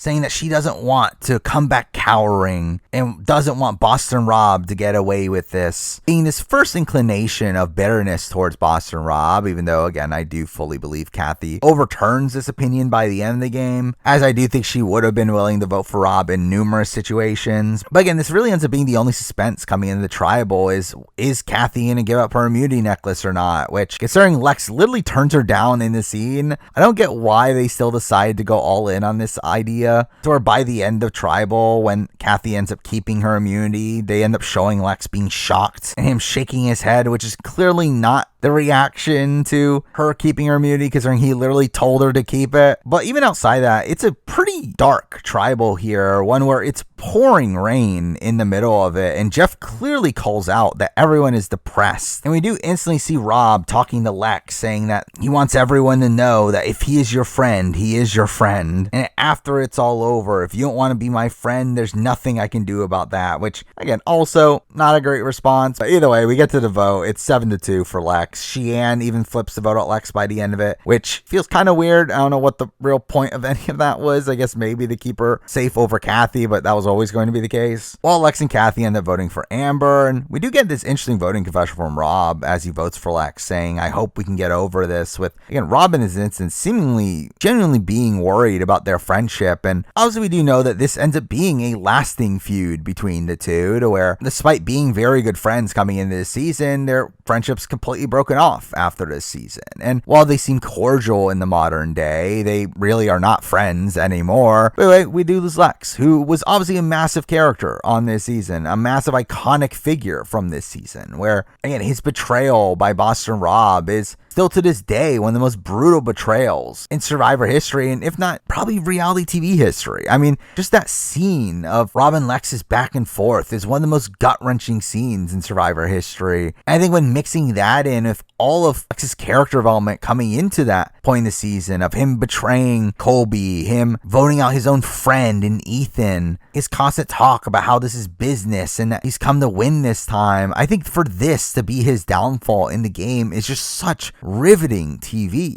So where, again, I do think Lex is being extremely hypocritical at many points in this season, but that doesn't take away from how entertaining he is on this season and how massive a player he is on this season, where from a gameplay perspective, he is right. He probably would have had the game sewn up if he did not get rid of Jerry, where if he got rid of Amber in that situation, he comes to the merge 5-4, where he only needs to flip over Big Tom to gain the majority. So once at that point, he does have final twos with Big Tom, Kathy, and Jerry being very secure on that side of the game, while also being probably the biggest physical threat on that side, to where he's very likely to win his way to the end anyway. And really, again, I think Lex is correct in the fact that it was a game-ending blunder to take out Amber. He did have the game almost won at a point, but again, that's what makes the overall move so much more tragic and makes his overall role on the season really fascinating to watch, to where when I think of All-Stars outside of Rob and Amber, Lex is usually the next person I think of because of how integral a role he played on this season. But with that, we move on to episode 11, which is another strangely paced episode, with the entire episode taking place in one day, literally the day after the Lex betrayal, which, taking that into context, makes this extremely awkward in the fact that all of this is happening right after that really explosive and emotional day for the players. But it's also this point in the season where the season does definitely start to slow down, where after the Lex betrayal, it's kind of a bit of a slog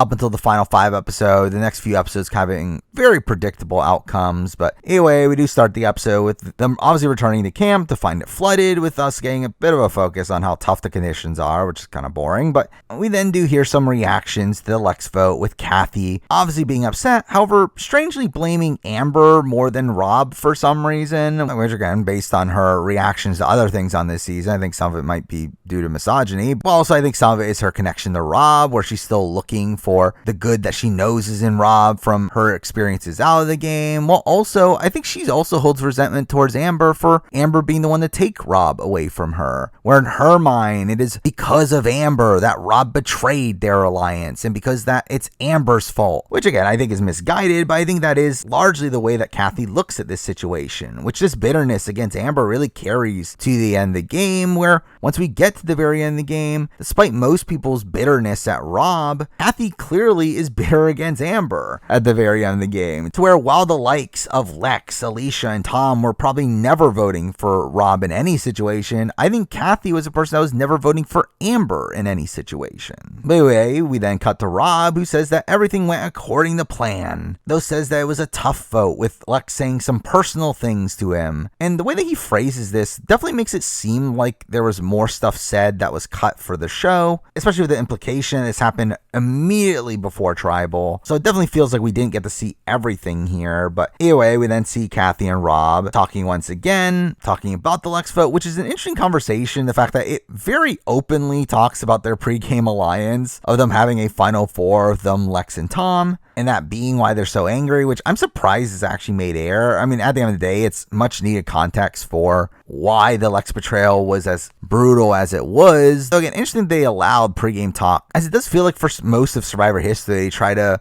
avoid conversations like this and just try to make it seem like everything happens on the island. But it's also here where we see Rob mentioning that through Lex's outburst, he ended up exposing Big Tom, revealing that Big Tom would have switched sides, creating this one-sided vendetta seemingly, with Rob being pretty anti-Big Tom for the rest of the season, saying that your best buddy sold you out and you didn't even know he did, really kicking Big Tom out of us and Rob's real alliance here, where I think it's at this point where Rob does become more resolute and wanting to go to the end with Jenna and Rupert over Big Tom, which in a way might be misguided, which we'll later talk about. But either way, following this, we do get a combined immunity reward challenge, because once again, this took place in one day and they need to waste time. And again, in a way that's similar to modern Survivor, where in the more recent seasons, we've had this multi-phased immunity challenge that takes up a bulk of the episode. That's kind of what ends up happening here, where we end up getting this multi-phase challenge where it's first played in 2 groups of 4, where the winning group ends up getting a poncho, which is kind of lame,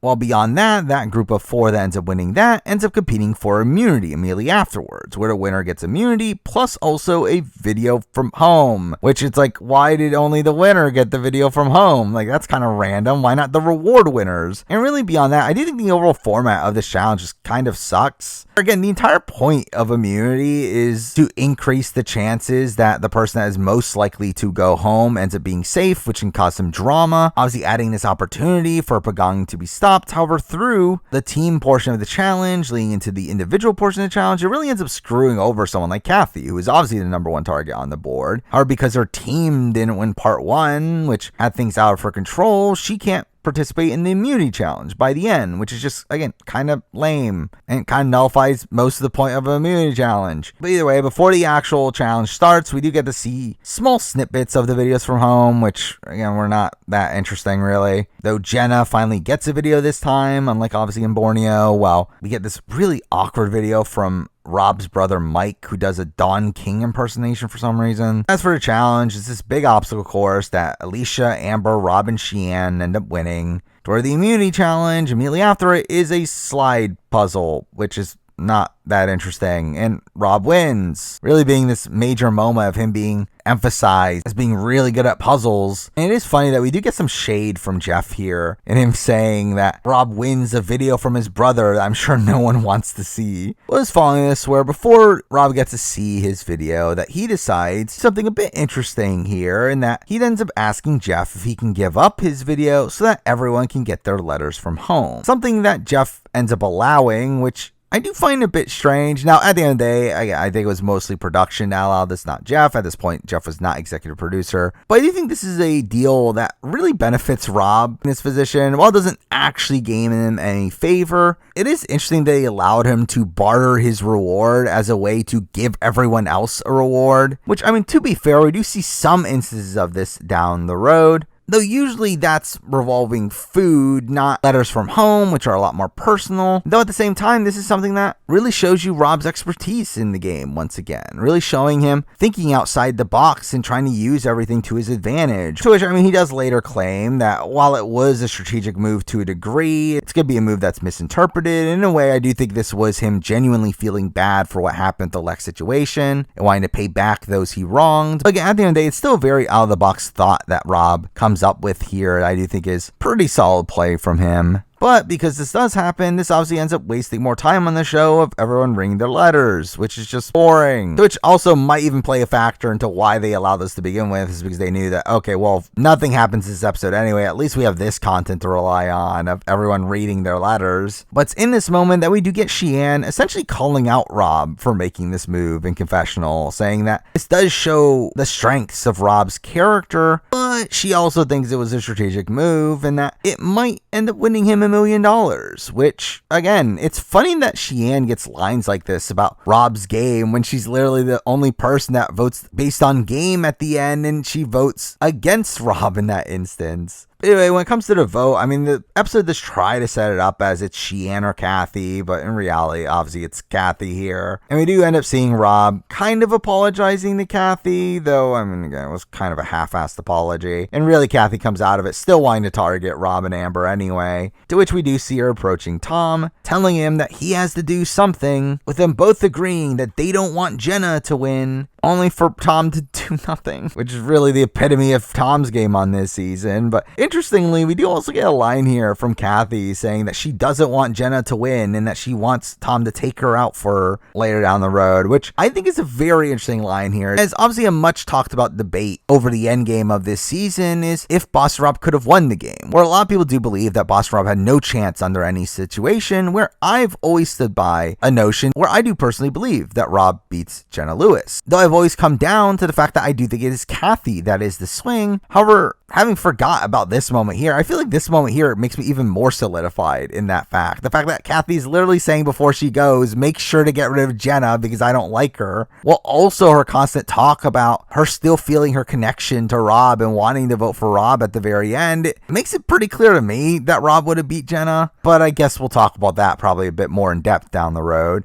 Finally, we then see Shiann talking to Tom. But this also ends up being a highly debated moment here of Tom literally telling Shiann that he has an alliance with Rob and Amber, but he would be a fool to not do something, which coming into Tribal, we do get talk from Jenna Lewis talking about how she thinks that Big Tom and Alicia are going to flip on them, which I'm sure they probably should have. But while Tom does later claim that he never once thought about taking out Rob and Amber and that everyone that told him that were lies, like this is clearly a moment of Tom implying that he's willing to get rid of Rob. And while he might not directly say that, I mean, it is definitely implied. And it definitely feels like Tom essentially just doing the same thing he did in Africa, with him also doing the same thing with Lex on that season, of him essentially wanting Lex to be voted out but not willing to do it himself and kind of goading other people into taking Lex out. It feels like he's kind of doing the same thing on this season with Rob and him wanting Rob out of the game but kind of wanting other people to make the move for him instead of him being the one to actually do it, which again kind of shows you the issues with Tom's game. But anyway, we get the Tribal where Lex comes in with a mohawk, which is a humorous visual there. But again, Kathy's pretty clearly going out here with her saying that she's going to vote for the person that lied to her, and she obviously later votes for Amber, with her even stating in her voting confessional that you need to play a new game or you're not going to make it. Again, clearly showing the vendetta that Kathy had for her there. Also, before she gets voted out, she claims that the game's going to heat up when it gets down to 7, which I can assure you it did not. But anyway, she's voted out in a 6-2 vote where Shiann does vote with her, but it was all for naught. And losing Kathy here, I think feels about right. I mean, Kathy's obviously this great character on Survivor Marquesas. I think it's epitome of this journey at it and plays this really fascinating game with her playing a very fluid game for the time. However, I do feel like her All-Stars appearance here is largely underwhelming. One, the fact that she's simply not as likable as she was the first time around. I think she has a lot of moments where she actually comes off as very unlikable and really just does not come off as fun on this season. Where unlike Marquesas, where I think she has some humor to her, I feel like on this season she just comes off kind of somber. Again, it really feels like she's just not enjoying the experience really at all. And I feel like you definitely feel that. And I will say, I also came out of this rewatch being lower on Kathy Kathy's gameplay as well. Where if you were to tell me coming into my rewatch, I would have said Kathy was by far the best player on Mogo Mogo. And while I could definitely see the argument for that, I do think after my rewatch, I definitely do think the debate between Lex and Kathy is a lot closer. Where while Kathy was in more of a central position on the Mogo Mogo tribe, kind of being the center of the game, in comparison to Lex, who is a bit more out in front, I do feel like Lex got his way more of the time than Kathy, where we do see many instances of Lex wanting a certain result and Kathy not necessarily agreeing with it, but going through with it because she's worried about upsetting Lex. Where again, the Rich and the Ethan votes are two examples of that. Even the Colby vote, which she technically wanted to go through, by the time it goes through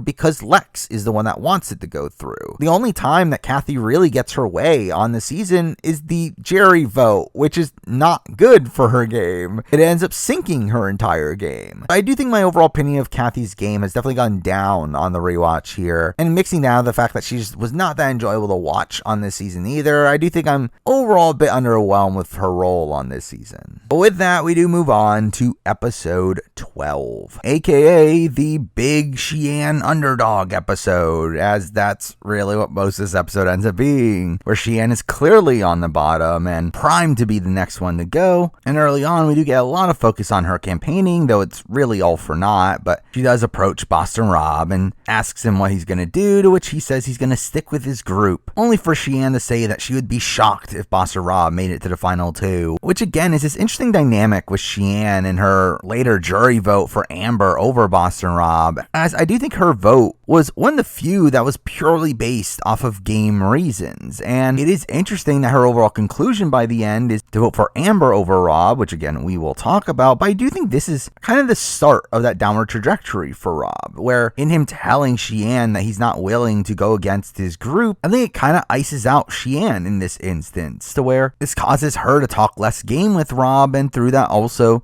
know less about Rob's game. And through that and her later conversation with Amber, I do think it ends up molding Shian's mind into thinking that Amber was actually the brains of the operation instead of Rob, which I do think is a misread, but in a way I do think this is a misplay from Rob and not being more open in his strategic thoughts with Shian, where despite the fact that she's obviously going home and everyone knew that, at least other people entertained Shian's campaigning a bit more than Rob, and I do think that kind of plays into why he doesn't end up getting her jury vote by the end. But anyway, this is followed up by the reward challenge, which ends up being the return of touchy subjects and also the coconut competition, which is obviously this great combo. And as I mentioned in previous seasons, I don't like this as an immunity challenge, which is most of the times that's been used in the past, though here thankfully they use it as a reward challenge, which is where I think it can be a lot more interesting, as while yes, he'll screw over the person on the outs from winning the reward, it also blatantly outlines power structure without screwing over the person that's on the bottom by giving them no shot at immunity. But here we do get some interesting moments, like the question, who would you trust with your life, to which is usually an indicator of who's playing the best game at that point. And it does end up going to Rob here, though really considering the phrasing of the question, it does feel a bit surprising, considering Rob had literally just betrayed Lex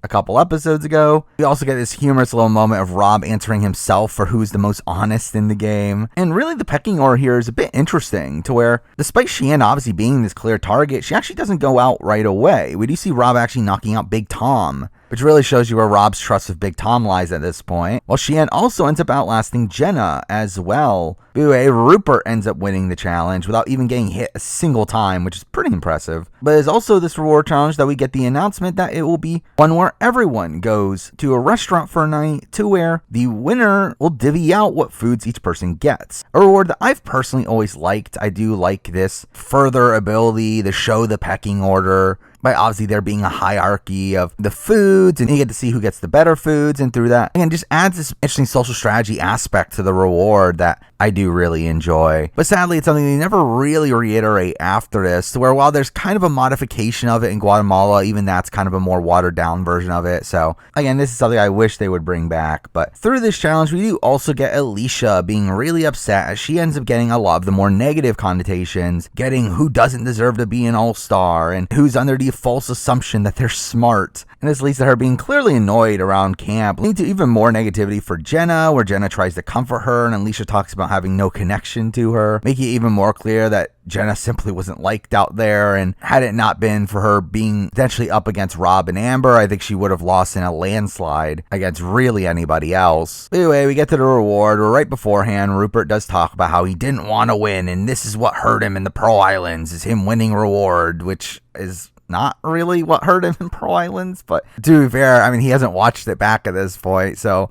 maybe he is still under that assumption. But anyway, Rupert obviously gets the steak, which along with that comes an open bar, while he ends up giving Rob the second best meal here in a burger and a Coke. Jenna ends up getting a hot dog and orange juice, which is a random combination. Amber ends up getting a sandwich. Alicia ends up getting a salad. Tom ends up getting potatoes, while Sheehan is left with rice, to which we instantly have Sheehan making the remark that they're leaving the Asian girl with the rice. And it is through this reward that we get more of this rivalry between Sheehan and Jenna that is kind of this minor subplot on this season. Though interestingly, I do think if it ended up being a Rob versus Jenna final 2, this would have really been the death knell for Jenna, in the fact of how much Sheehan hated her and how unwilling she would have been willing to vote for her at the end. But it's also here where Rupert ends up getting plastered and the cast is just telling him to continue drinking so that they don't have to go back to camp, which is humorous. But really, this does end up seeming to gain him favor with Rob and Amber, with Rob saying that this does show that he does trust Rob and Amber and seems to further solidify their final 4 moving forward. Though on the opposite side of things, when we get back to camp, we do see Tom and Alicia talking about wanting Rupert out. Now, even before Sheehan, which again is technically putting Rupert in danger, but it's never really going to go through. But Alicia here does also call out that it would be trouble if she got to the end with Rob and Amber, and says that she's in an alliance with Rob but doesn't trust him, which again makes you question, why is she so bitter against Rob? As she completely outlines in this situation that this entire deal is fake. And also, why isn't she playing harder if she knows this alliance is fake? How is she at this point in the game and still only having an alliance with Rob, someone she doesn't even trust? It's kind of insane when you think about how bad of a game Alicia plays on this season, where she's just playing so passively. And to be fair, again, I do think the prize money probably played a factor into it, in that she was pretty content in just sticking with the 4 core Shaperas and potentially going out towards the end game, because at that point she at least got a decent amount of money. Or maybe the added bitterness came from the fact that she also gets taken out relatively early, and through that doesn't get as much of a prize bump there. But again, it's pretty insane how inactive of a game she ends up playing here. Either way, we get to the immunity challenge, where right before we get Rob talking about how he's unsure of who he would vote out if Sheehan wins immunity, which makes you wonder what's gonna happen here. But ends up being the When It Rains It Pours challenge, obviously a really iconic one, where your hand's tied to a bucket and you have to keep your arm up. And the challenge does quickly get down to Rupert versus Sheehan. Beforehand, we do get a little funny moment from Alicia going out and Jeff getting splashed too in that instance. But here we obviously have Sheehan winning immunity, to which we get this really big celebration as this pretty notable moment for the season. Again, one of the only times the majority doesn't get their way, and that someone not in the majority wins immunity and ruins their plans. To which we get Alicia being annoyed by her celebration, saying that you have to go home with us, so be careful, sweetheart, which is just really condescending. And again, really just Alicia just seems to be really miserable while out there on this season, and I really don't get why she's so upset at Sheehan for winning immunity here, especially when from her point of view, she thinks she's safe. She doesn't even think she's getting voted out. So it's not even that she thinks she's in danger now because Sheehan won immunity. She's just literally upset that Sheehan is celebrating her winning immunity. Though it is after this that we do get Sheehan also being on a bit of a high horse in her confessional, to where we get a very notable confessional from her, where she says that Alicia's head is on the chopping block, making it very clear that just everyone knows Alicia's on the bottom. But then she calls the entire tribe stupid people and says, let me say that again, stupid players, which again, I do think is Sheehan largely being on a high horse, because I mean, in reality, I don't think Sheehan's that different from the likes of Alicia or Big Tom, and the fact that she was blindly following Lex and Kathy for most of the season, Kathy in particular. And really here she's more so upset in the fact that they're not willing to work with her, more so than them not making a move in their best interest. But really, this is probably the most notable Sheehan moment across her Survivor career for me. And moving forward, they don't even really try to hide the fact that Alicia is going home, where Rob just openly says that Alicia is out of here, and it really makes no suspense for the upcoming vote. Though we do get another very interesting scene before the end of the episode. Really the scene that I think leads to Amber's win, as I alluded to before, where we have Amber and Sheehan having a conversation. where during this conversation, Amber says that she trusts Rob because even if she were lying to him, he would still believe her. This line that seemingly instantly makes Sheehan believe that Amber is the brains behind the operation, which leads to Sheehan getting Amber's jury vote. And again, I don't think this is fully intentional. I do think this is Amber just saying random stuff to Sheehan to get Sheehan out of her way. However, it ends up being pretty good jury management here for Sheehan in the fact that, again, Rob kind of blows his opportunity with Sheehan earlier, where he just tells her that he would never consider saving her and doesn't really bother talking to her much afterwards. Or here we have Amber talking about trusting Rob seemingly because she's more willing to betray him than he is with her, which really plays in to what Kathy believed of Amber, where, again, going back to Kathy's belief of Amber, she thought that Amber was playing Rob the entire time and was more so upset at Amber for taking Rob away from her. And while that's an anti-Amber vote from Kathy's point of view, again, this fully convinces Sheehan of that same notion, but ends up convincing her to vote for Amber because of that instead. Again, making it seem like Amber is playing Rob in this instance, and through that gaining the respect from Sheehan, which ends up essentially winning her the game by the end of it. But anyway, we do get the tribal, where we do get a bit more bickering between Sheehan and Jenna over Sheehan saying that no one's calling the shots, which again is definitely a misread there. But as we get to the vote, it obviously ends up being a unanimous Alicia vote, though through this we get another one of the more iconic voting confessionals in Survivor history. This one coming from Boston Rob, voting for Alicia, saying that I've been wanting to do this for 27 days. Au revoir, adios, arrivederci, sayonara, or as we say in Boston, see you later. This great cutting confessional here to vote out Alicia in a situation where, again, like a lot of people claim that Boss Rob loses Alicia's jury vote by voting her out in this way, but I think he never had it to begin with. There was clear animosity between the two to where they never really trusted each other and didn't even really like each other. So I really don't feel like this had much of an impact on anything. But again, still a great voting confessional here. And when Alicia gets voted out, she turns around and says, I'm gonna find out who it is.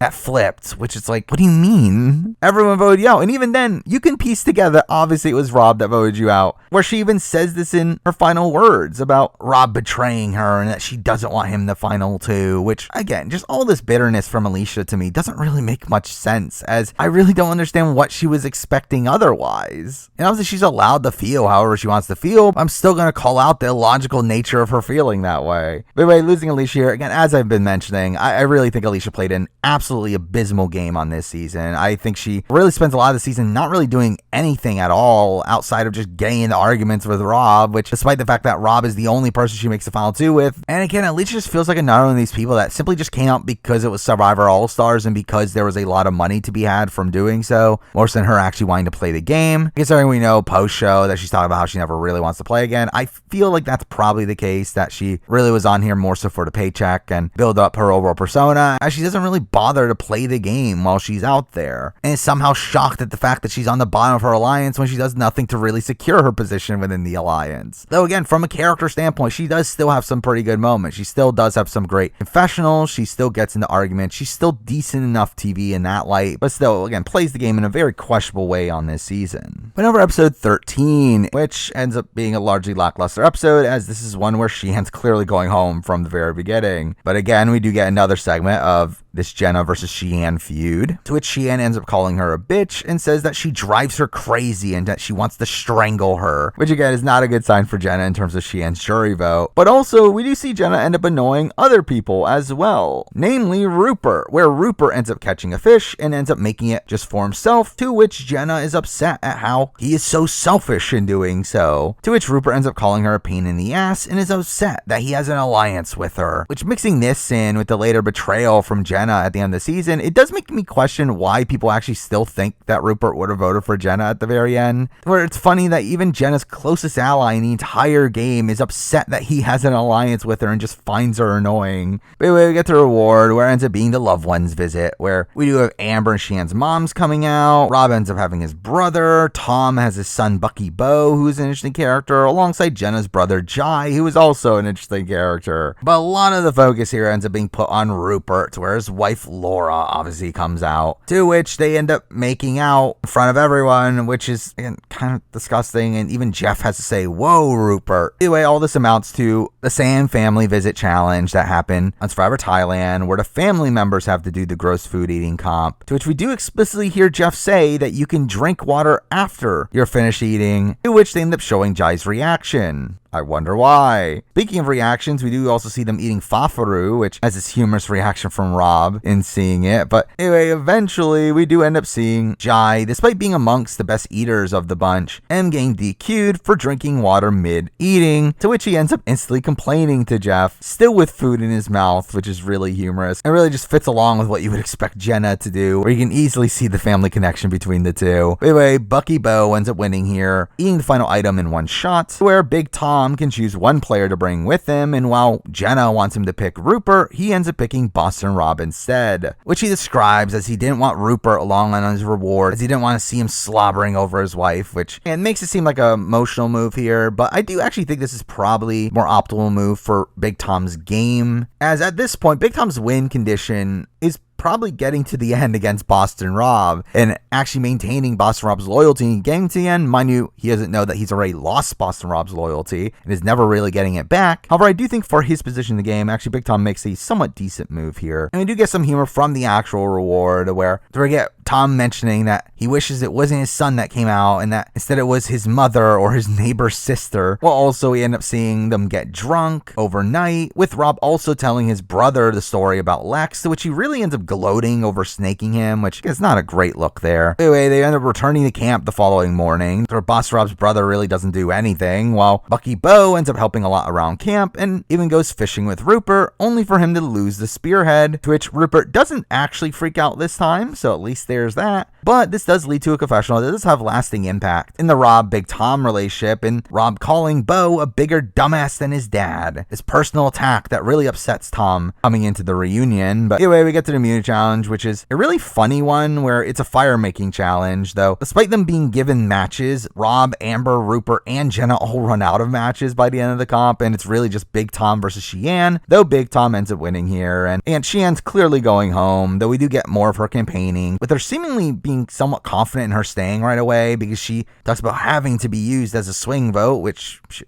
doesn't. But we do see in her talks with Big Tom that Big Tom does actually want to vote out Jenna in this situation, not Sheehan, though says that he can't do nothing, and why don't you go to Rob? And clearly just showing Big Tom not really playing the game strategically in this light. So despite him having these ideas of what he wants to do, he does nothing to actually execute them. Meanwhile, we get more of the Jenna-Sheehan feud right before Sheehan goes, with Jenna talking about how Sheehan makes her want to put a gun in her mouth, and Sheehan ends up stating that everything she knows will be coming out at Tribal, where we cut to Tribal, to which we actually interestingly have Boston Rob getting called out by Jeff here for not being productive around camp, which again, interesting that Jeff does this here. But following this, we do get a lot of Sheehan calling out Jenna for being bossy and supporting Rupert in their previous argument. We get Sheehan talking about how she's going to vote for the person that she thinks is playing the best game, and we do get their vote, where what do you know, she votes for Amber, calling her the mastermind, which I think is never a phrase that I would personally use to associate to Amber, though again, it does very much clearly show that Sheehan legitimately believes that Amber's playing the best game,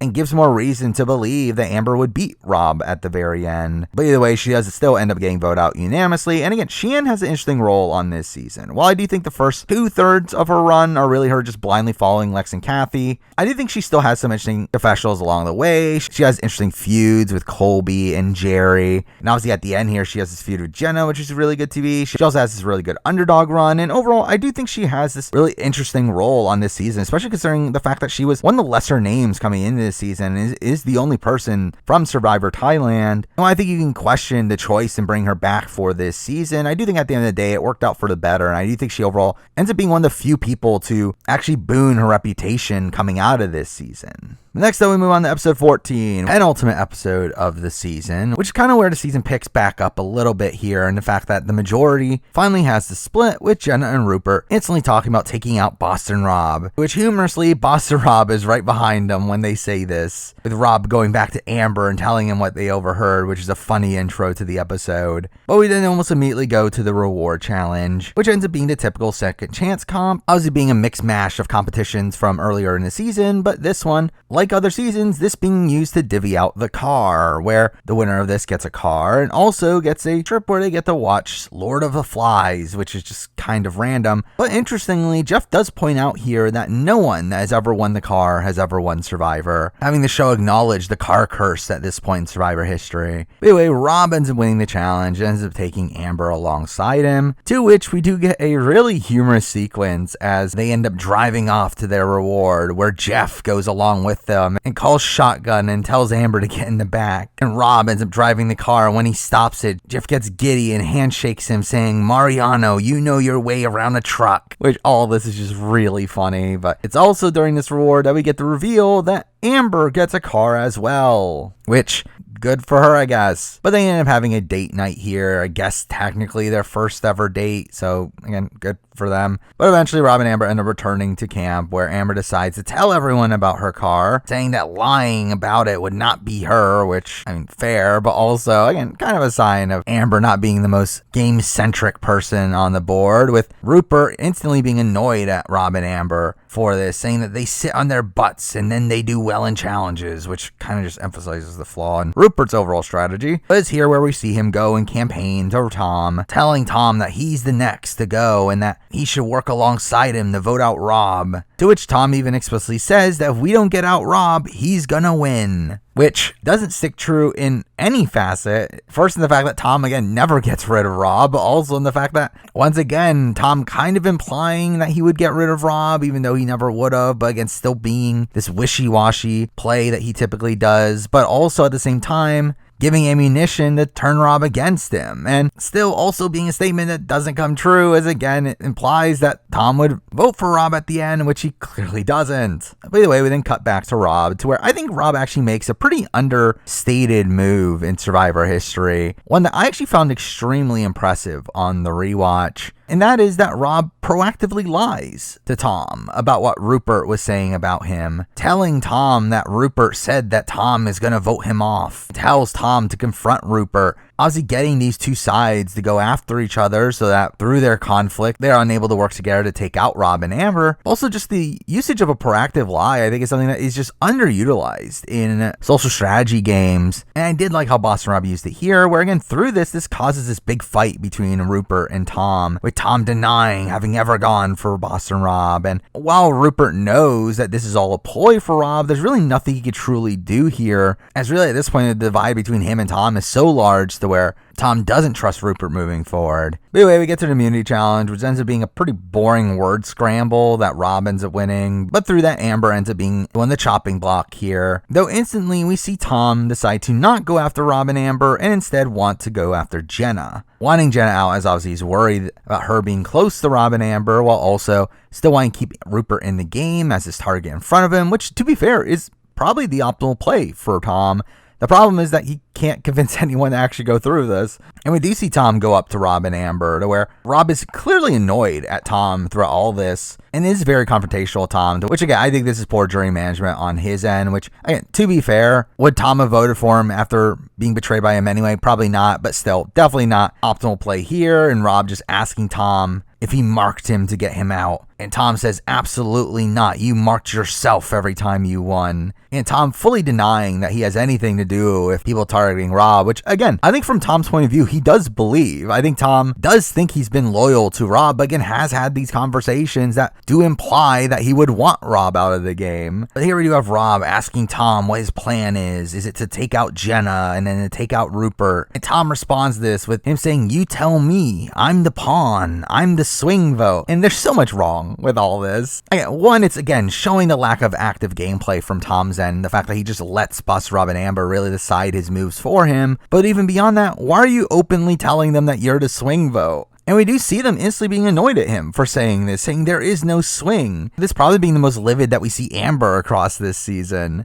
But this entire interaction does end with Rob still saying that he's going to vote with Tom, agreeing to vote Jenna, which we cut the tribal where, what do you know, he ends up betraying him. But anyway, we do get a couple interesting moments at tribal. One where Amber does say that she can smell the money, and then we cut to the jury who end up rolling their eyes. We then also have Tom saying that if they vote me out, et tu Brute. They have to live with it. But again, we do have Rob voting him out, saying, pony ride is over. You're welcome for carrying you this far. To where it is a unanimous vote against Tom, with him saying heard it as he gets his torch snuffed and ends up glaring back at Rob, clearly upset. So you get a great follow-up to this at Final Tribal, though I will say, I do feel like for Rob and Amber, it is a bit of a misguided play here to get rid of Tom. Now, at the end of the day, it works out for him anyway, as they do end up getting Jenna to flip against Rupert, but I do think 100% for their positioning in the game, Rupert is definitely the much bigger threat on the board. Mind you, from Rob's perspective though, and looking at from a jury vote point of view, I do think no matter what, if he betrays Tom before the end, Tom isn't going to vote for him, while keeping Rupert to final four at least secures Rupert's jury vote. So I can get it in that sense. So I don't think that's really why he ends up voting out Big Tom here. I think he really was just overly paranoid on Big Tom flipping against him, something that, again, he didn't really seem to actually be willing to do. While he did talk about it at points, it never felt like he was actually serious about actually making the move against Rob. And because that puts him in the final four position where they're really banking on Jenna taking out Rupert, which again, they're able to get her to do, but I do think it definitely is a much harder situation than had they just voted out Rupert at 5 and then got Tom out at 4, but again, it would have burned more bridges that way. But anyway, obviously we do lose Big Tom, who I'm kind of conflicted on my overall opinion of his run on this season. Now, from a gameplay perspective, I think it's terrible. I think he really is playing this pretty abysmal game alongside Alicia of being on the bottom of their alliance, but not really doing anything about it, and Big Tom even just makes it worse by constantly entertaining conversations about taking out Boston Rob. Now, at the end of the day, I do think he is the biggest jury threat on the board at the time of the final 5, which is something to know. I do think he probably beats all of the final 4 in a jury vote. Though again, I think that's something that's more so based on pre-game relationships and also more so the negativity that surrounds Amber, Rob, and Jenna than it has anything to do with Big Tom's active gameplay. And then from a character standpoint, again, there are some great one-liners from Big Tom, just like in Africa. However, also like in Africa, he does also have a bunch of icky moments, things that don't age well, particularly his relationship with Sue, which is just pretty upsetting to watch. And because that Big Tom is just such a conflicting figure in my mind in terms of the entertainment value he brings, because I think there are points where he is a really humorous character, but there's also other points where he just comes off as very unlikable. But really, again, that's a reputation I feel like he has coming out of Africa, and I feel like this season doesn't really do that much to change that. But either way, with that, we then finally get to the finale, which starts off with the final 4 round where Jeff arrives at camp with a basket, giving them breakfast just like he did in Pearl Islands, though unlike that situation, this one's not nearly as entertaining. But we get a lot of talk about this presumed 2v2 situation where Rob and Amber are facing off against Jenna and Rupert, and talking about how it could come down the rocks, which I think is kind of a question mark on this season. Is would they have gone to rocks? To where obviously we do see them in Marquesas going to rocks at final 4 when there is a tie. However, I do think production recognized in Marquesas how flawed having rocks at final 4 is, to where I would not be shocked if they changed it immediately after that. And we obviously see by the time Palau, when another tie happens at final 4, that they did officially change it there. However, I do wonder if it was changed now, to where we never really get true confirmation on this, as the players were just assuming that they would go to rocks. They were never told explicitly that would be the case. They just assumed that by precedent of what happened on Survivor Marquesas. And I do think this mystery over whether or not they would have gone to rocks does end up playing a major factor into Jenna's later decision, where Jenna does instantly talk about being worried about going to rocks and doesn't want a rock to determine her fate, which again, I do think is probably the right call if I'm Jenna. I do think if I'm Jenna in this position, I think it is a much better chance that I win the game through voting out Rupert than going to rocks, where obviously through rocks, you obviously can just be sniped out of the game. Well, really, voting out Rupert is not even really that bad of a situation for Jenna, where in her mind, she beats both Rob and Amber, that she just needs to win that final immunity to win the game,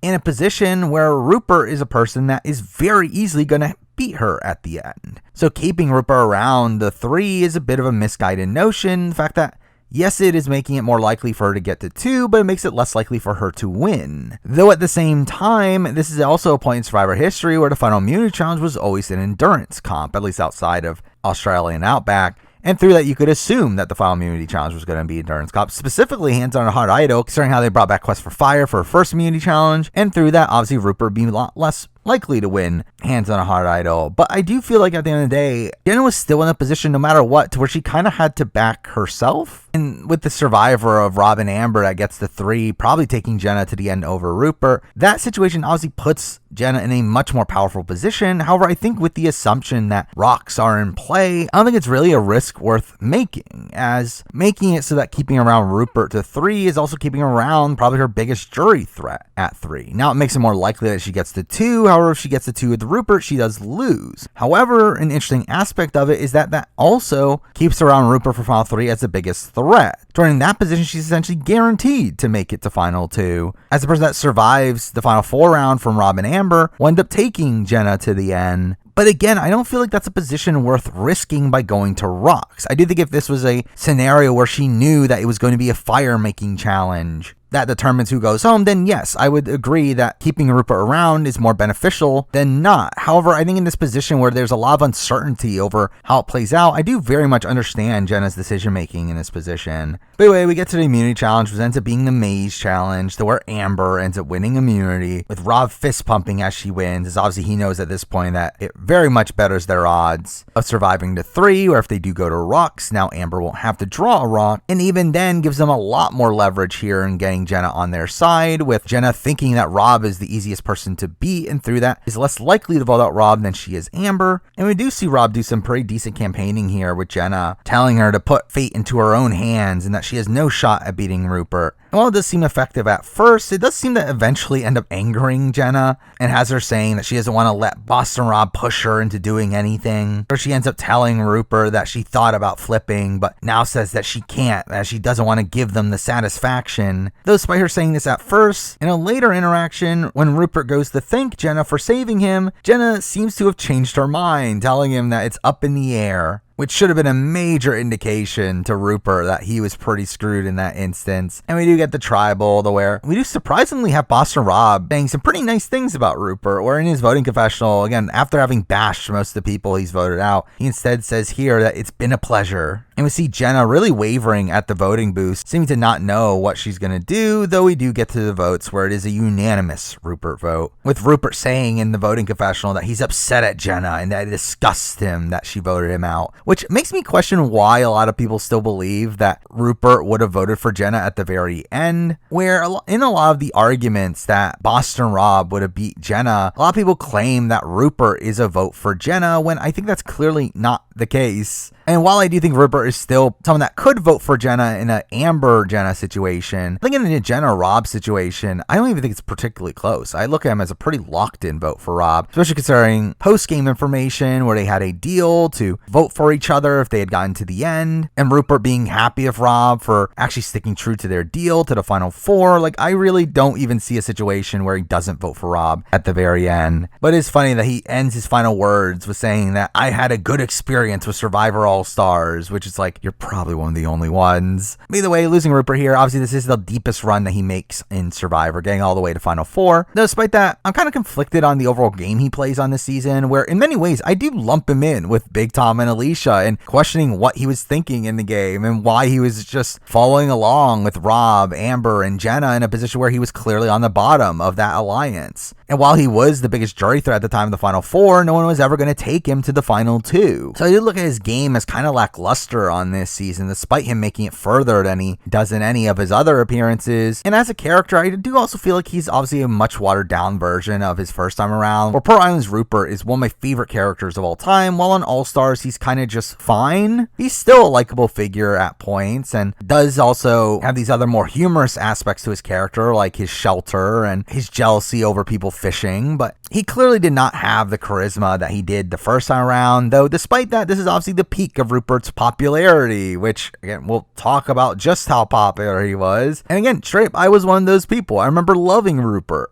on All-Stars when I was a kid, and was disappointed in seeing him going out in this way. But really, at the end of the day, I actually do find this, outside of Blood vs. Water, obviously, to be probably his least notable of his 3 true runs on Survivor. But anyway, with that, we are now at the final 3, where it's obviously make or break for Jenna, where she needs to win final immunity. And for the final immunity challenge, we get the typical players dressing up and putting on paint, and then we get the rites of passage, which is all boring to me, but it leads to the final immunity immunity challenge, which is obviously hands on a heart idol, which is sadly the last time that we see this challenge in Survivor US, which is kind of mind-blowing when you think about it. But again, very happy to see it back here. Though really all the suspense is sapped out almost instantly, where almost right away, Jenna accidentally lifts her back foot, meaning that at this point, the Rob and Amber final 2 is pretty secure. Though through this, we do get some humor from Jenna fighting back with Jeff in a similar way to how Jai did and complaining about his ruling. But either way, we do have Rob and Amber still holding on for a little bit longer, with Amber wanting Rob to throw immunity, and initially he says okay, only for Jeff to be incensed at this, saying what is going on, seemingly causing Rob to change his mind, telling Amber that I'm gonna take you no matter what, and telling her that he wants to beat her, and Amber kind of being annoyed with them seemingly having this deal from earlier on in the season that he would throw final immunity to her, but eventually Amber ends up getting DQ'd through touching the idol with her other hand, and through that Rob wins final immunity, where right away Jenna talks about how devastated she is that she lost the $1 million check, saying that she would have taken Buster Rob to the end and won, which again, I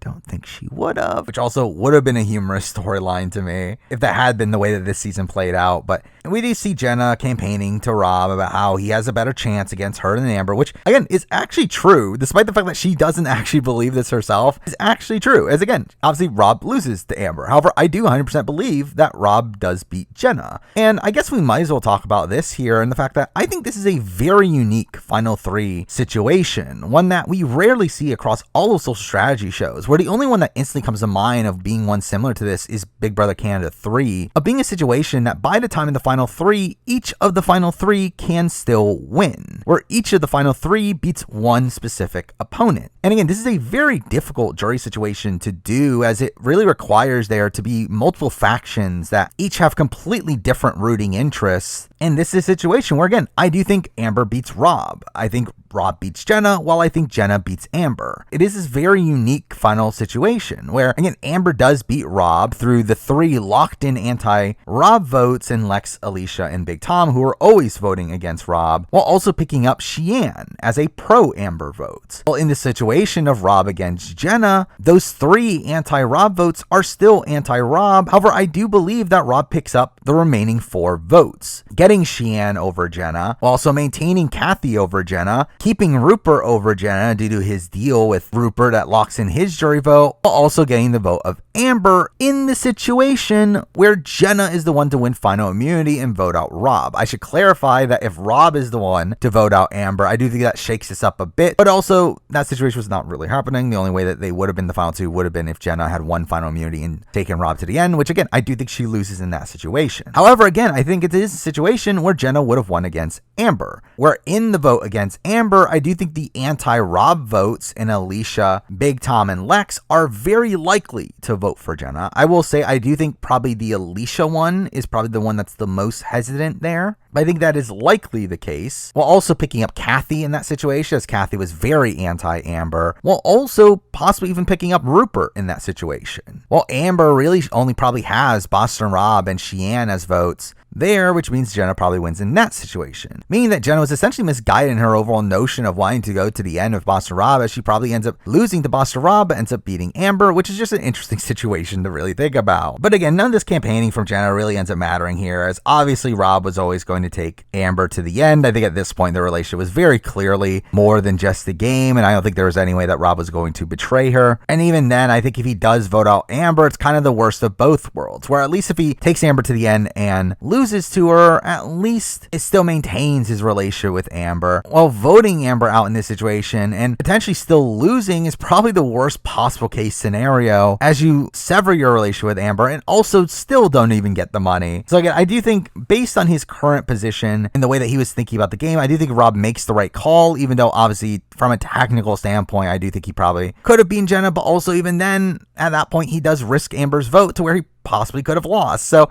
I think straight up, at the time that he wins final immunity, he does make the right call here, but he probably just shouldn't have won final immunity. And obviously we get the tribal where Jenna ends up being voted out here. And Jenna has an interesting role on this season in the sense that she was kind of a nothing figure on Survivor Borneo while she was present on the show, as again, most people in Borneo got a lot of screen time, especially considering how confessional focused the show was at that point. Jenna really did not stand out on that season and was one of the bigger surprises when it came to the casting of this season. So I do do think she really stood out a lot more on this season, really coming off as a bigger character. And while that might be due to more negative reasons of people calling her out for being annoying and her having this very villainous role on the season of her leading the charge against the winners and just in general having a more negative tinged edit in this season, I do feel like she comes off as more of a fun villain on this season. So she's one of the few people that seem to be enjoying the actual experience on the season, not just be completely miserable the entire time. And I do think she greatly improved upon her game from Survivor Borneo in a way that was interesting to see. Now, again, do I think her endgame was a bit misguided? Yes. But I think she came off as a pretty competent player on this season, and again, to me was a somewhat interesting villain, so overall I did kind of like her role on the season. But anyway, with that we get to the final two, where obviously the final two are now Rob and Amber. Being this showmance that started at the beginning of the season has now dominated the entire game together and has now gotten to the final two together. Obviously, this interesting storyline on paper, one that is definitely the most notable aspect of this season. And I think that is something that people use to prop this season up. However, for me, it doesn't really do that much. Well, again, it is a very notable storyline here and one that has major effects for Survivor history moving forward. I also still don't find these love storylines that interesting, and when that's really the bulk of the positivity that comes from this season, I think it is really just not enough to really prop the season up. But either way, we do have them talking about how great their bond is, and Rob talking about feeling at peace, saying that he did everything he wanted to do and is happy to sit at the end with Amber.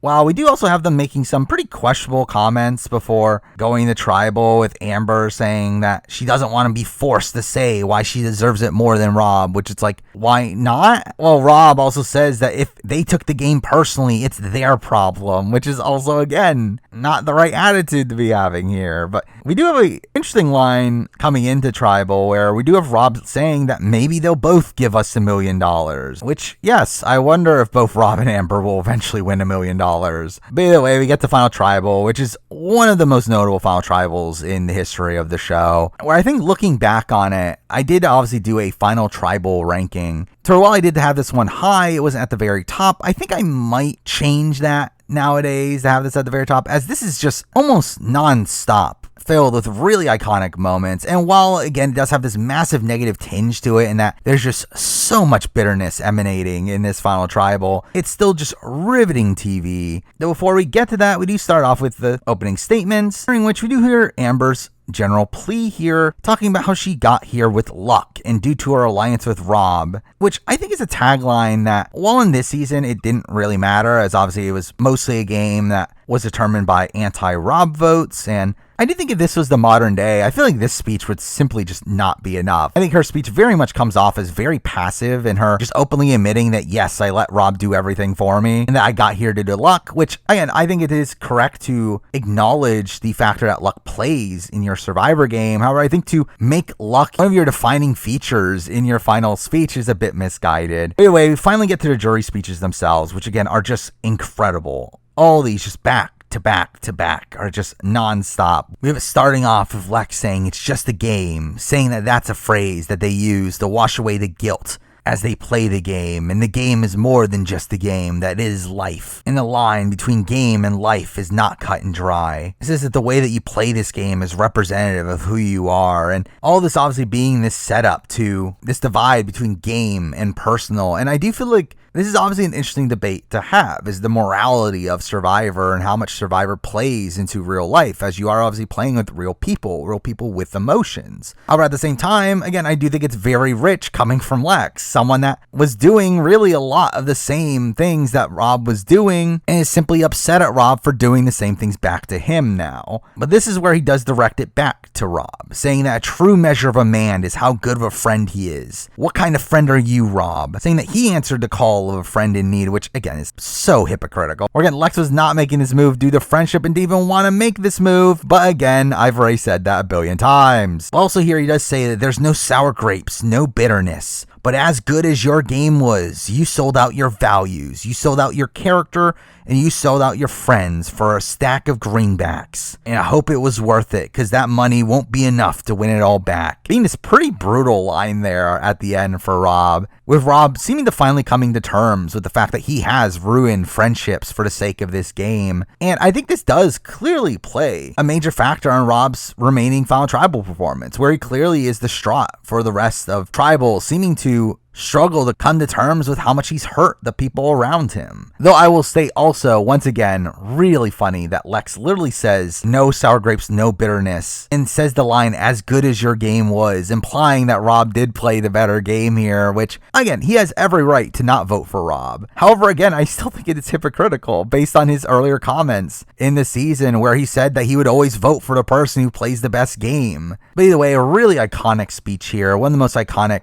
Final Tribal moments in the history of the show to me. One that, again, fully emphasizes this conundrum that is this game of Survivor, especially when playing it in an all-star season with pre-existing relationships. Though I also state that I do feel like the way that Lex interprets all this is kind of interesting in its own right. And the fact that by the way that Lex talks about Rob's game, it very much seems like Lex looks at it as if because Rob was the most willing to betray his friends and play the most cutthroat, that was kind of cheating in a way. In a similar way to how the Borneo cast looked at alliances, that obviously they knew that alliances were the optimal way of playing, but didn't want to play that way. It feels like Lex kind of interprets Rob's game in a similar light here, of him obviously recognizing that, yes, I could have betrayed all my friendships to get to the end, which I mean, he kind of does, but is unsuccessful in doing so. But still, it's like, I think that conundrum that the Borneo cast had with the concept of alliances is very similar to Lex in particular's thoughts on Rob's game on this season. Anyway, with that, we then cut to Kathy, who has another pretty gut-wrenching final speech, with Kathy talking about Rob coming out of Marquesas, being concerned about how people perceived him. And here he took out friends to advance in the game and killed friendships, and asks Rob if he's concerned about that. To which Rob does state here that he's still floored by Lex's speech and doesn't know how he feels about the game anymore. Which again, moving forward, Rob's just seemingly out of it on the game here. He really struggles with owning his game, seemingly regretting a lot of the decisions he made in the game at this point, which I do think was the wrong approach to take. Now, at the end of the day, I don't think it mattered anyway. I think the votes that were going towards Amber were still going to go towards Amber. And I do think he kind of learns from this experience and utilizes that in Redemption Island, where there he has a pretty masterful Final Tribal performance,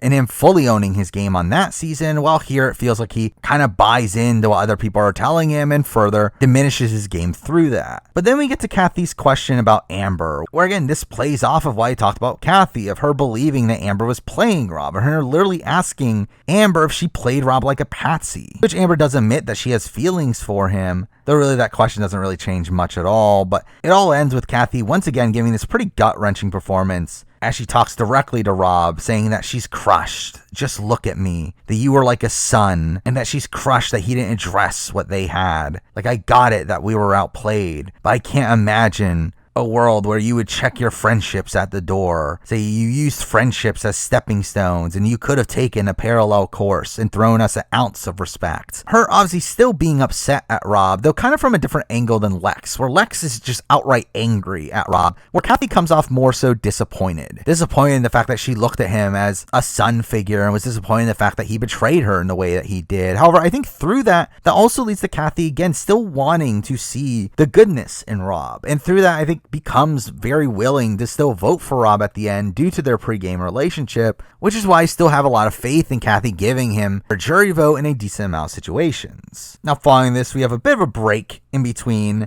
these very brutal questions, where we do get Rupert coming up, who instantly says that he's not upset and that he thanks them for letting him get as far as he did. And we do get this fun little interaction between him and Rob that I've always really enjoyed, where he ends up asking Rob, why should I give you my vote? And Rob says, because you're a man of your word. And once he says that, Rupert just starts laughing, clearly alluding to the deal that the two had made to vote for each other, and kind of being this pretty chummy moment between the two. But then we get back to the bitterness with Alicia coming coming up next, talking about the lowest form of play that you can reach and that you two mastered it and relied on it, and that is the fine art of butt kissing and ego stroking, saying that they did it so much that she doesn't know which one has less crap on their lips, that you may have outwitted us, outplayed us, and outlasted us, but you have not outclassed us, which all this is just, again, obviously extremely bitter, but even then, again, really Alicia being on a massive high horse here. I mean, again, making me question, like, why is she even there? And even then, her statements don't even make sense. It's like they mastered the fine art of butt kissing and ego stroking. It's like, when? When did they butt kiss and ego stroke? Really, that's Boston Rob's biggest issue, is the fact that he doesn't do those things. He instead actively bruises people's egos by being as much of a dick as he is on this season, while also constantly burn jury vote after jury vote. Like, this comment here doesn't even make any sense, but is a very notable line. But then we get her asking for one word to describe how they played the game, to which we get this funny moment from Rob with him saying competitively, to which she doesn't hear him the first time around. He has to say it again louder, to which he's clearly annoyed. Well, Amber once again says luck, which again, I don't think is a good answer, but I don't think it really mattered anyway. Next up, we end up getting Sheehan, who finally ends up making a statement towards the jurors and saying that people in glass houses shouldn't throw stones, to which we get shots of Lex and Kathy. And she ends up saying that all is fair in love and war and Survivor, saying that they're all on equal playing ground, which I don't actually believe, as I do feel like Sheehan was pretty locked into voting Amber. But anyway, at least, again, nice change of pace there, along with Jenna's question immediately afterwards, where again, she doesn't feel any negative feelings as they didn't break their alliance with her, but does end up stating that she thinks their games are interchangeable and that she's going to make her decision based on what they're going to do with the money, to which they both give pretty BS answers about giving it to charity, though I find a lot of this kind of strange, as Jenna clearly doesn't vote based on this at all and ends up voting for Rob because she thinks she played the better game, as she literally says in her voting confessional. So I don't even know why she even bothered phrasing her question like this. But anyway, we get to the final speech, this one coming from Big Tom, to which he congratulates that 2 members of his alliance had gotten to the end and thanks them for doing what they said they would do, but then says, oh wait, they forgot about him along the way, clearly coming off as bitter from the offset. And even then, Big Tom really comes off as kind of a dick throughout all this, where he does later ask a question asking them why he should vote for them, with Amber truthfully giving a pretty terrible answer, with her first saying, oh, this is the hardest question to answer, and he says that it shouldn't be, but then she says that she'll be honest, and he says he appreciates that and that he knows it could be difficult to be honest, clearly just mocking them and being passive aggressive here. But again, her overall answer here is essentially vote for me because you were closer to Rob, which is really just a terrible answer. And he even calls us out of saying, okay, so you lied to me a little bit and he lied a lot. But to be fair, Rob's answer is equally as bad, to where Rob then calls Big Tom out, still fully believing that Big Tom was against him for a lot of the game, and seemingly just pissing off Tom even more, to where you get the obviously iconic moment at the end of Tom's jury speech here, to where Tom goes up to Rob to give him a handshake, only for him to slap the hand away, saying, don't be stupid, stupid. I may have fell for it once, fell for it twice, but not this time, and plops down on the jury bench, really feeling like this epitome of this bitter jury member here, which again, I mean, I say the term bitter more so in the context of someone whose motivations are more so anti one of the finalists, more so than pro the other finalists, more so than this notion that it's bad to have a bitter jury. Again, I'm always under the mind that the jury is allowed to vote however they want to vote, and in most instances where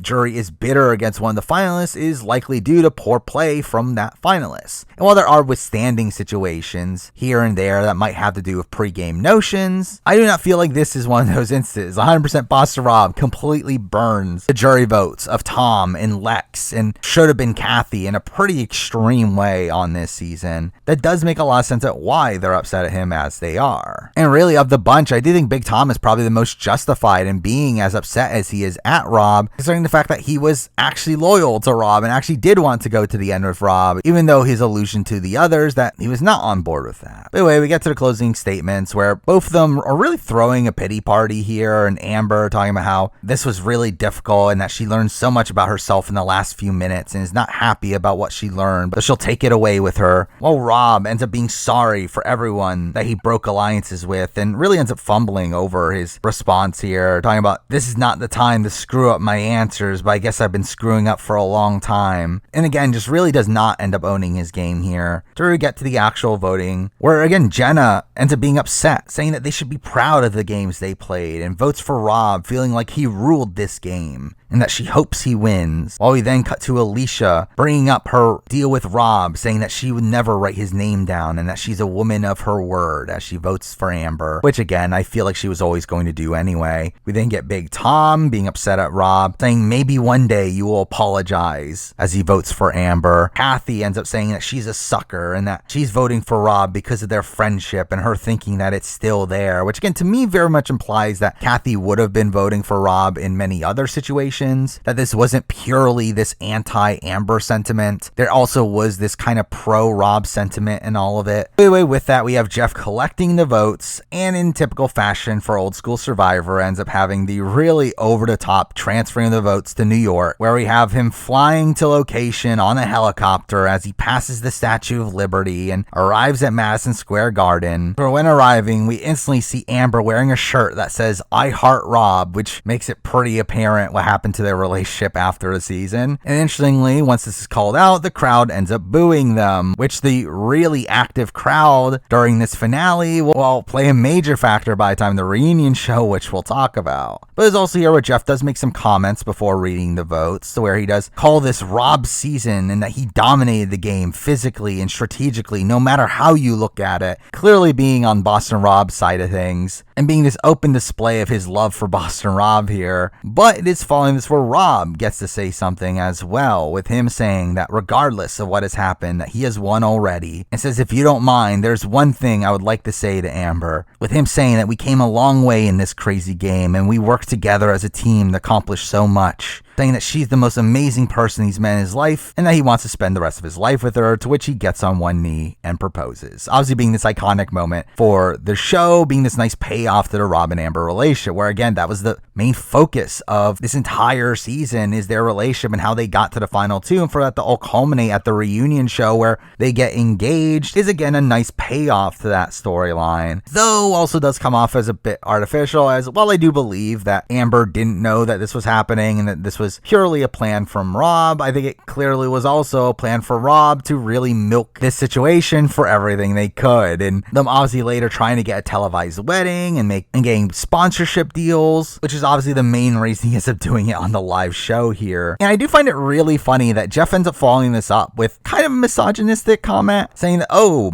Amber, you're now a millionaire no matter what now, which again, like, so is Rob. Like, why are you only calling out Amber and all this?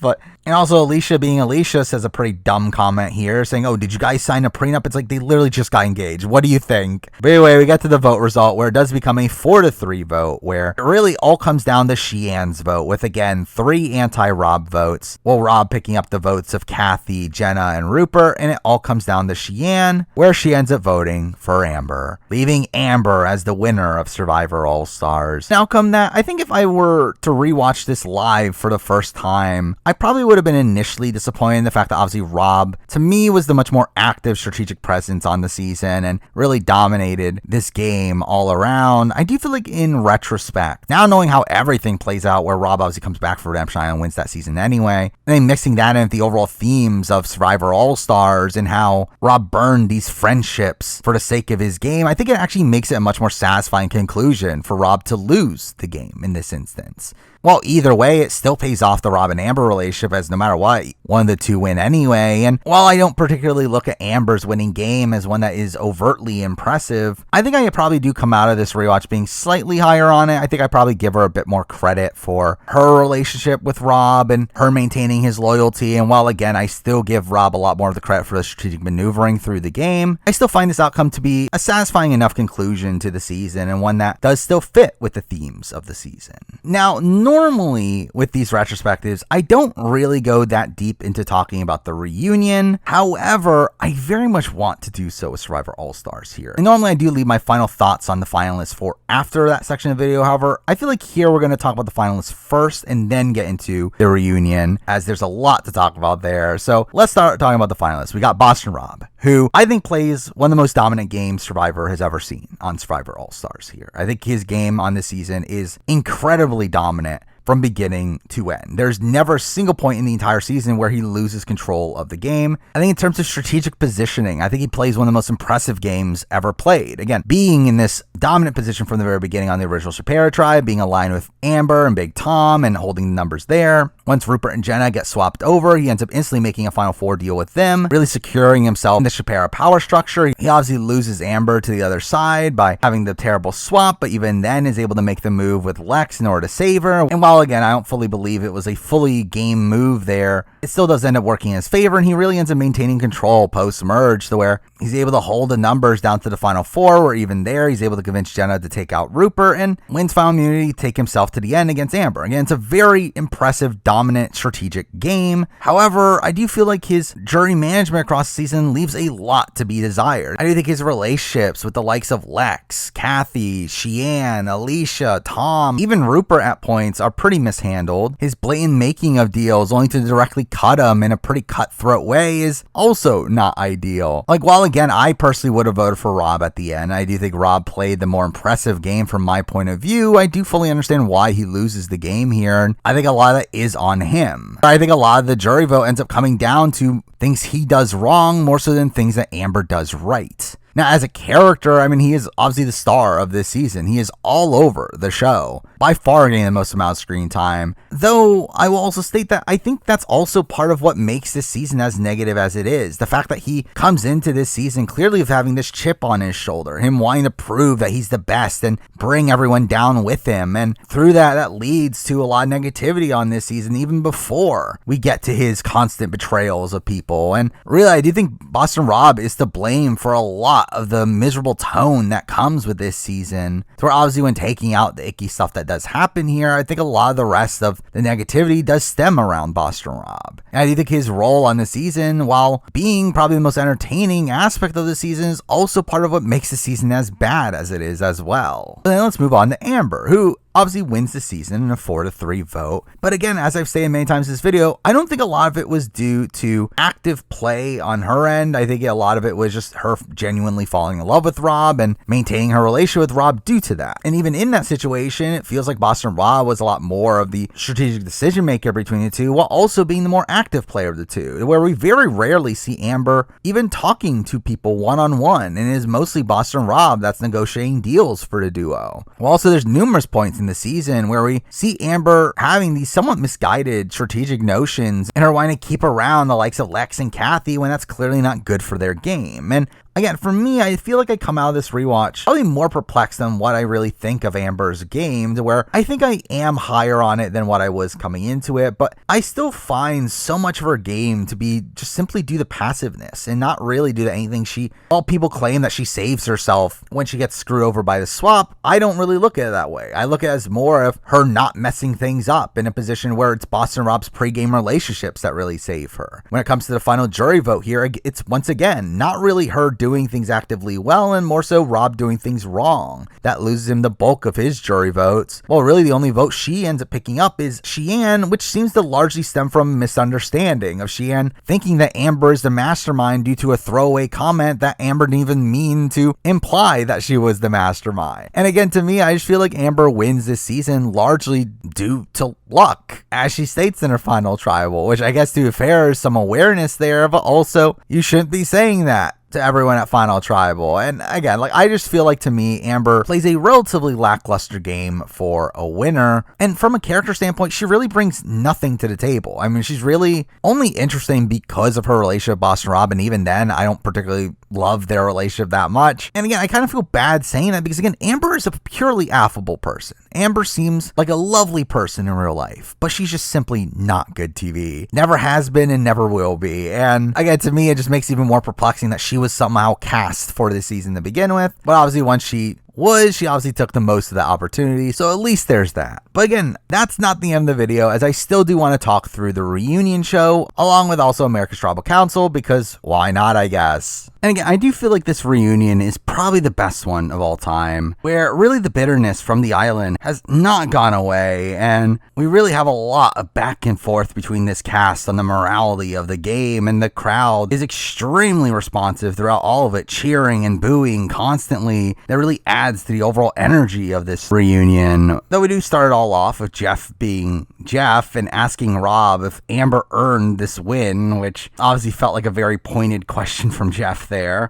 Though he then ends up proceeding to call out Lex for his hypocrisy, to which we do get Richard supporting Rob in this instance, with Lex fighting back against him, saying this ain't chess, Rich, with Kathy clearly being upset at Rich as well. We get Big Tom joining the fray and still denying ever talking about taking out Rob, and we have Rob calling him out for having an alliance with Lex before the game even started, leading to this really tense back and forth there. Tom saying that he's sick of hearing his voice the entire time, and Tom calling him a lying, stealing cheat, and that he drew the line when he mocked his son. And Rob has a pretty terrible response to this, really taking no accountability for this, essentially saying, well, you called me pony and I called you dumbass, and those were terms of endearment. Though later on in the reunion show, we do get Rob finally apologizing for his statements, and they do somewhat reconcile there. Though even then, there's this awkward interference from the crowd with them booing as Tom hesitates to shake his hand. Speaking of that, we obviously get Jerry interjecting, talking about how this whole thing is making her so sick, talking about how it's costing them their friendships, their feelings, their suffering, to which the crowd just instantly boos her, and we later learn that Jerry left during the commercial break, to which when that's announced, the crowd ends up cheering, which also probably didn't feel great, the fact that they immediately go from asking Jerry her thoughts to asking Colby, to which they instantly cheer, which obviously probably ticks a nerve for Jerry there as well. He ends up propping up Rob and Amber, supposedly being the only alumni that actually hung out with Rob and Amber during this reunion week. For a while, Jenna and Rupert were pretty cordial with it really feels like the rest of the cast kind of stuck to themselves, but we then also hear Rudy getting asked about his thoughts, to where he states that he's glad that he got voted out because of all the backstabbing and is worried about what he would have done if he was around those that betray, to which the crowd still clearly loves Rudy in this instance, really cheering him on. We obviously get instant cheering when Rupert's called on and him getting up to roar, because that's Rupert for you. And again, this entire sequence is just riveting TV, this back and forth, constant talk about Cass's thoughts on the morality of the game, this really interesting deep dive into how the game of Survivor affects these people and their relationships after the show. And I'll be honest, we obviously get some updates from some players, including obviously a checkup on Rob and Amber, to where it is funny how Jeff asked Amber if she knew that he was going to propose, which she says she might have known, only for Rob to cut her off saying no, she didn't know. But we also get the announcement that Jenna is now dating Ethan. We have Jenna Lewis announcing she just got married, which I wonder if anything interesting will come out of that. We have Sue Hawk revealing that she just had a makeover done for a TV show, that would later be aired after the season's done. We also find out that Rich found love during Ponderosa, who I believe he later married, though I believe have since then divorced. But we do end the reunion with a couple of reveals. First, the reveal that Amber, for winning, is now being rewarded with a car. Though, because Amber already has a car, she now gets to pick someone else to give a car to, which is a pretty big thing to make her do on the spot, having her make this choice in seconds. And it is funny how she instantly consults Rob, who tells her to give it to the swing vote, and she ends up picking Sheehan because of that, which kind of feels indicative of their game. Though we also get the reveal at the end of the episode about America's Tribal Council, a special that will air the following Wednesday, 4 days later, where America will get to vote on numerous awards, with there also being a fan favorite award, with the winner of that getting $1 million, which is ridiculous. As it really just felt like CBS just really wanting to hand $1 million to Rupert, as obviously Rupert was so obviously going to win this fan favorite award. There was really no competition at this point. Now again, do I think they actually did this actively to give the money to Rupert? Not really, because again, I believe the story is that originally the prize money was going to be $2 million. They cut it down to $1 million to allow for this extra $1 million to give to the fan favorite. But really, the fact that it was going to go to Rupert felt like an inevitability. But we do find out that 38 million votes were cast, which is pretty ridiculous. But the overall special was actually pretty fun here. It's a nice coda to Survivor All-Stars being this extended reunion, with us now getting to see people's reactions days after the airing of the finale, and also ends up being a cool little retrospective of Survivor history, with them obviously mentioning moments from the previous seasons as well. We do start it all off with another checkup on Rob and Amber, with them now being on magazine covers, and they end up talking about offers to televise their wedding, and 100% it does feel like Boston Rob came into this with the plan of trying to court for a TV wedding, with them being asked about who has approached them, and Amber talks about photographers, only for Rob to cut in and saying one network has already come to them. And we do get Jeff doing his typical cringy thing of mentioning that he's an ordained minister and they can get it done now. But speaking of Jeff, we also get a pretty funny moment of him calling out Jerry for being upset at him for how they handled the reunion show, to which he calls out the entire cast, saying that their obligations are filled, and saying that if you don't want to be here anymore, you don't have to be, and I don't want to hear about it anymore, which is all really funny that this made air. But beyond this, we get the actual awards, which we do get Best Fight, which goes to Rupert versus Fair Play, which, again, anything Rupert is nominated for essentially wins here, though at least this one felt a bit more justified. Though strangely also nominated were the Ted and Gandia fight, because, again, they looked at that as a good moment, along with also strangely Rob Z versus Clay, which wasn't even a fight. They never even had a fight. It was literally Rob picking up Clay by the neck and then complaining about him after the challenge. But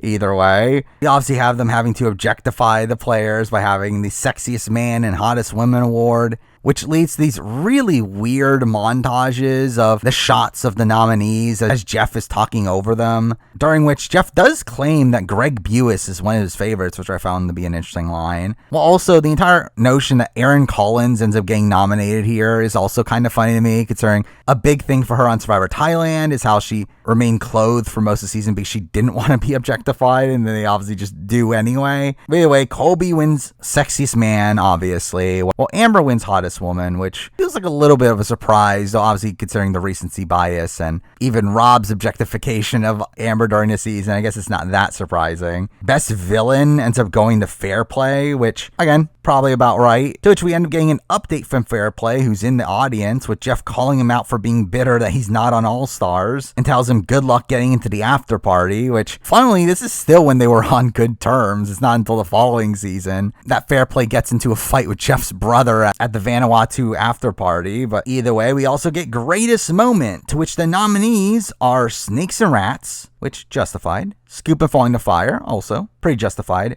Dead Grandma Lie, also very justified, Jen and Heidi stripping for peanut butter, I mean, again, probably not as justified, but okay. But the winner is Rupert stealing shoes from the beginning of Pearl Islands. That's the best Survivor moment, which, I mean, I think I would literally rank this 5th of the 5. I mean, this is really not that interesting of a moment in my mind. Like, it does have some fun lines from Rupert, but I mean, this is not the greatest moment in Survivor history, but whatever. We get to the Fan Favorite Award, where we do have them announcing the top 4 across the episode, where obviously Colby and Rupert move on, though we do get some little surprises from Big Tom being part of the top 4, with him seeming surprised himself. Then obviously Boston Rob ends up being the top 4, which is also a little bit of a surprise considering the amount of negativity that surrounded him. But obviously everyone knew that the winner was going to be Rupert, and he does end up winning here, with him obviously getting up and roaring because that's Rupert's entire character. But again, just really bizarre that they end up just handing Rupert $1 million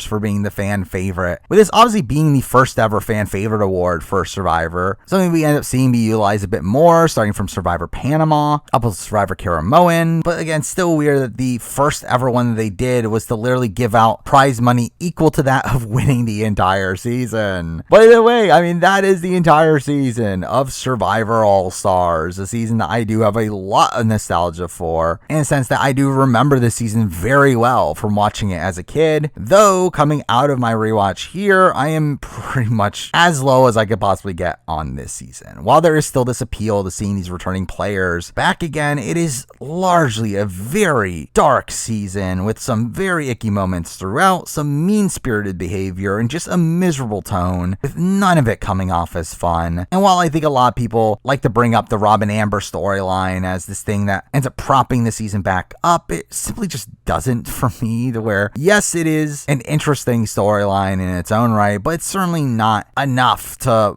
elevate this season amongst all the negatives that it ends up having as well. Like, I think I come out of this genuinely thinking this is one of the worst seasons of the show, but despite that, obviously, I did have a lot to talk about through it. I mean, it is a very iconic season with so many interesting behind-the-scenes things to talk about, which is the main reason why this video is as long as it is. But again, those are my thoughts on Survivor All-Stars. Next up's Vanuatu. That will be coming later in the year, which I would think would be shorter than this one. I don't know how I would talk about Vanuatu as long as I talk about All-Stars. Anyway, stay tuned for that. I'll also still be doing my player ranking for Survivor All-Stars coming up, as I like to do with all these other retrospectives. And obviously just expect the same style of videos from the channel as you can typically expect. But for now, that is the video. Thank you for watching.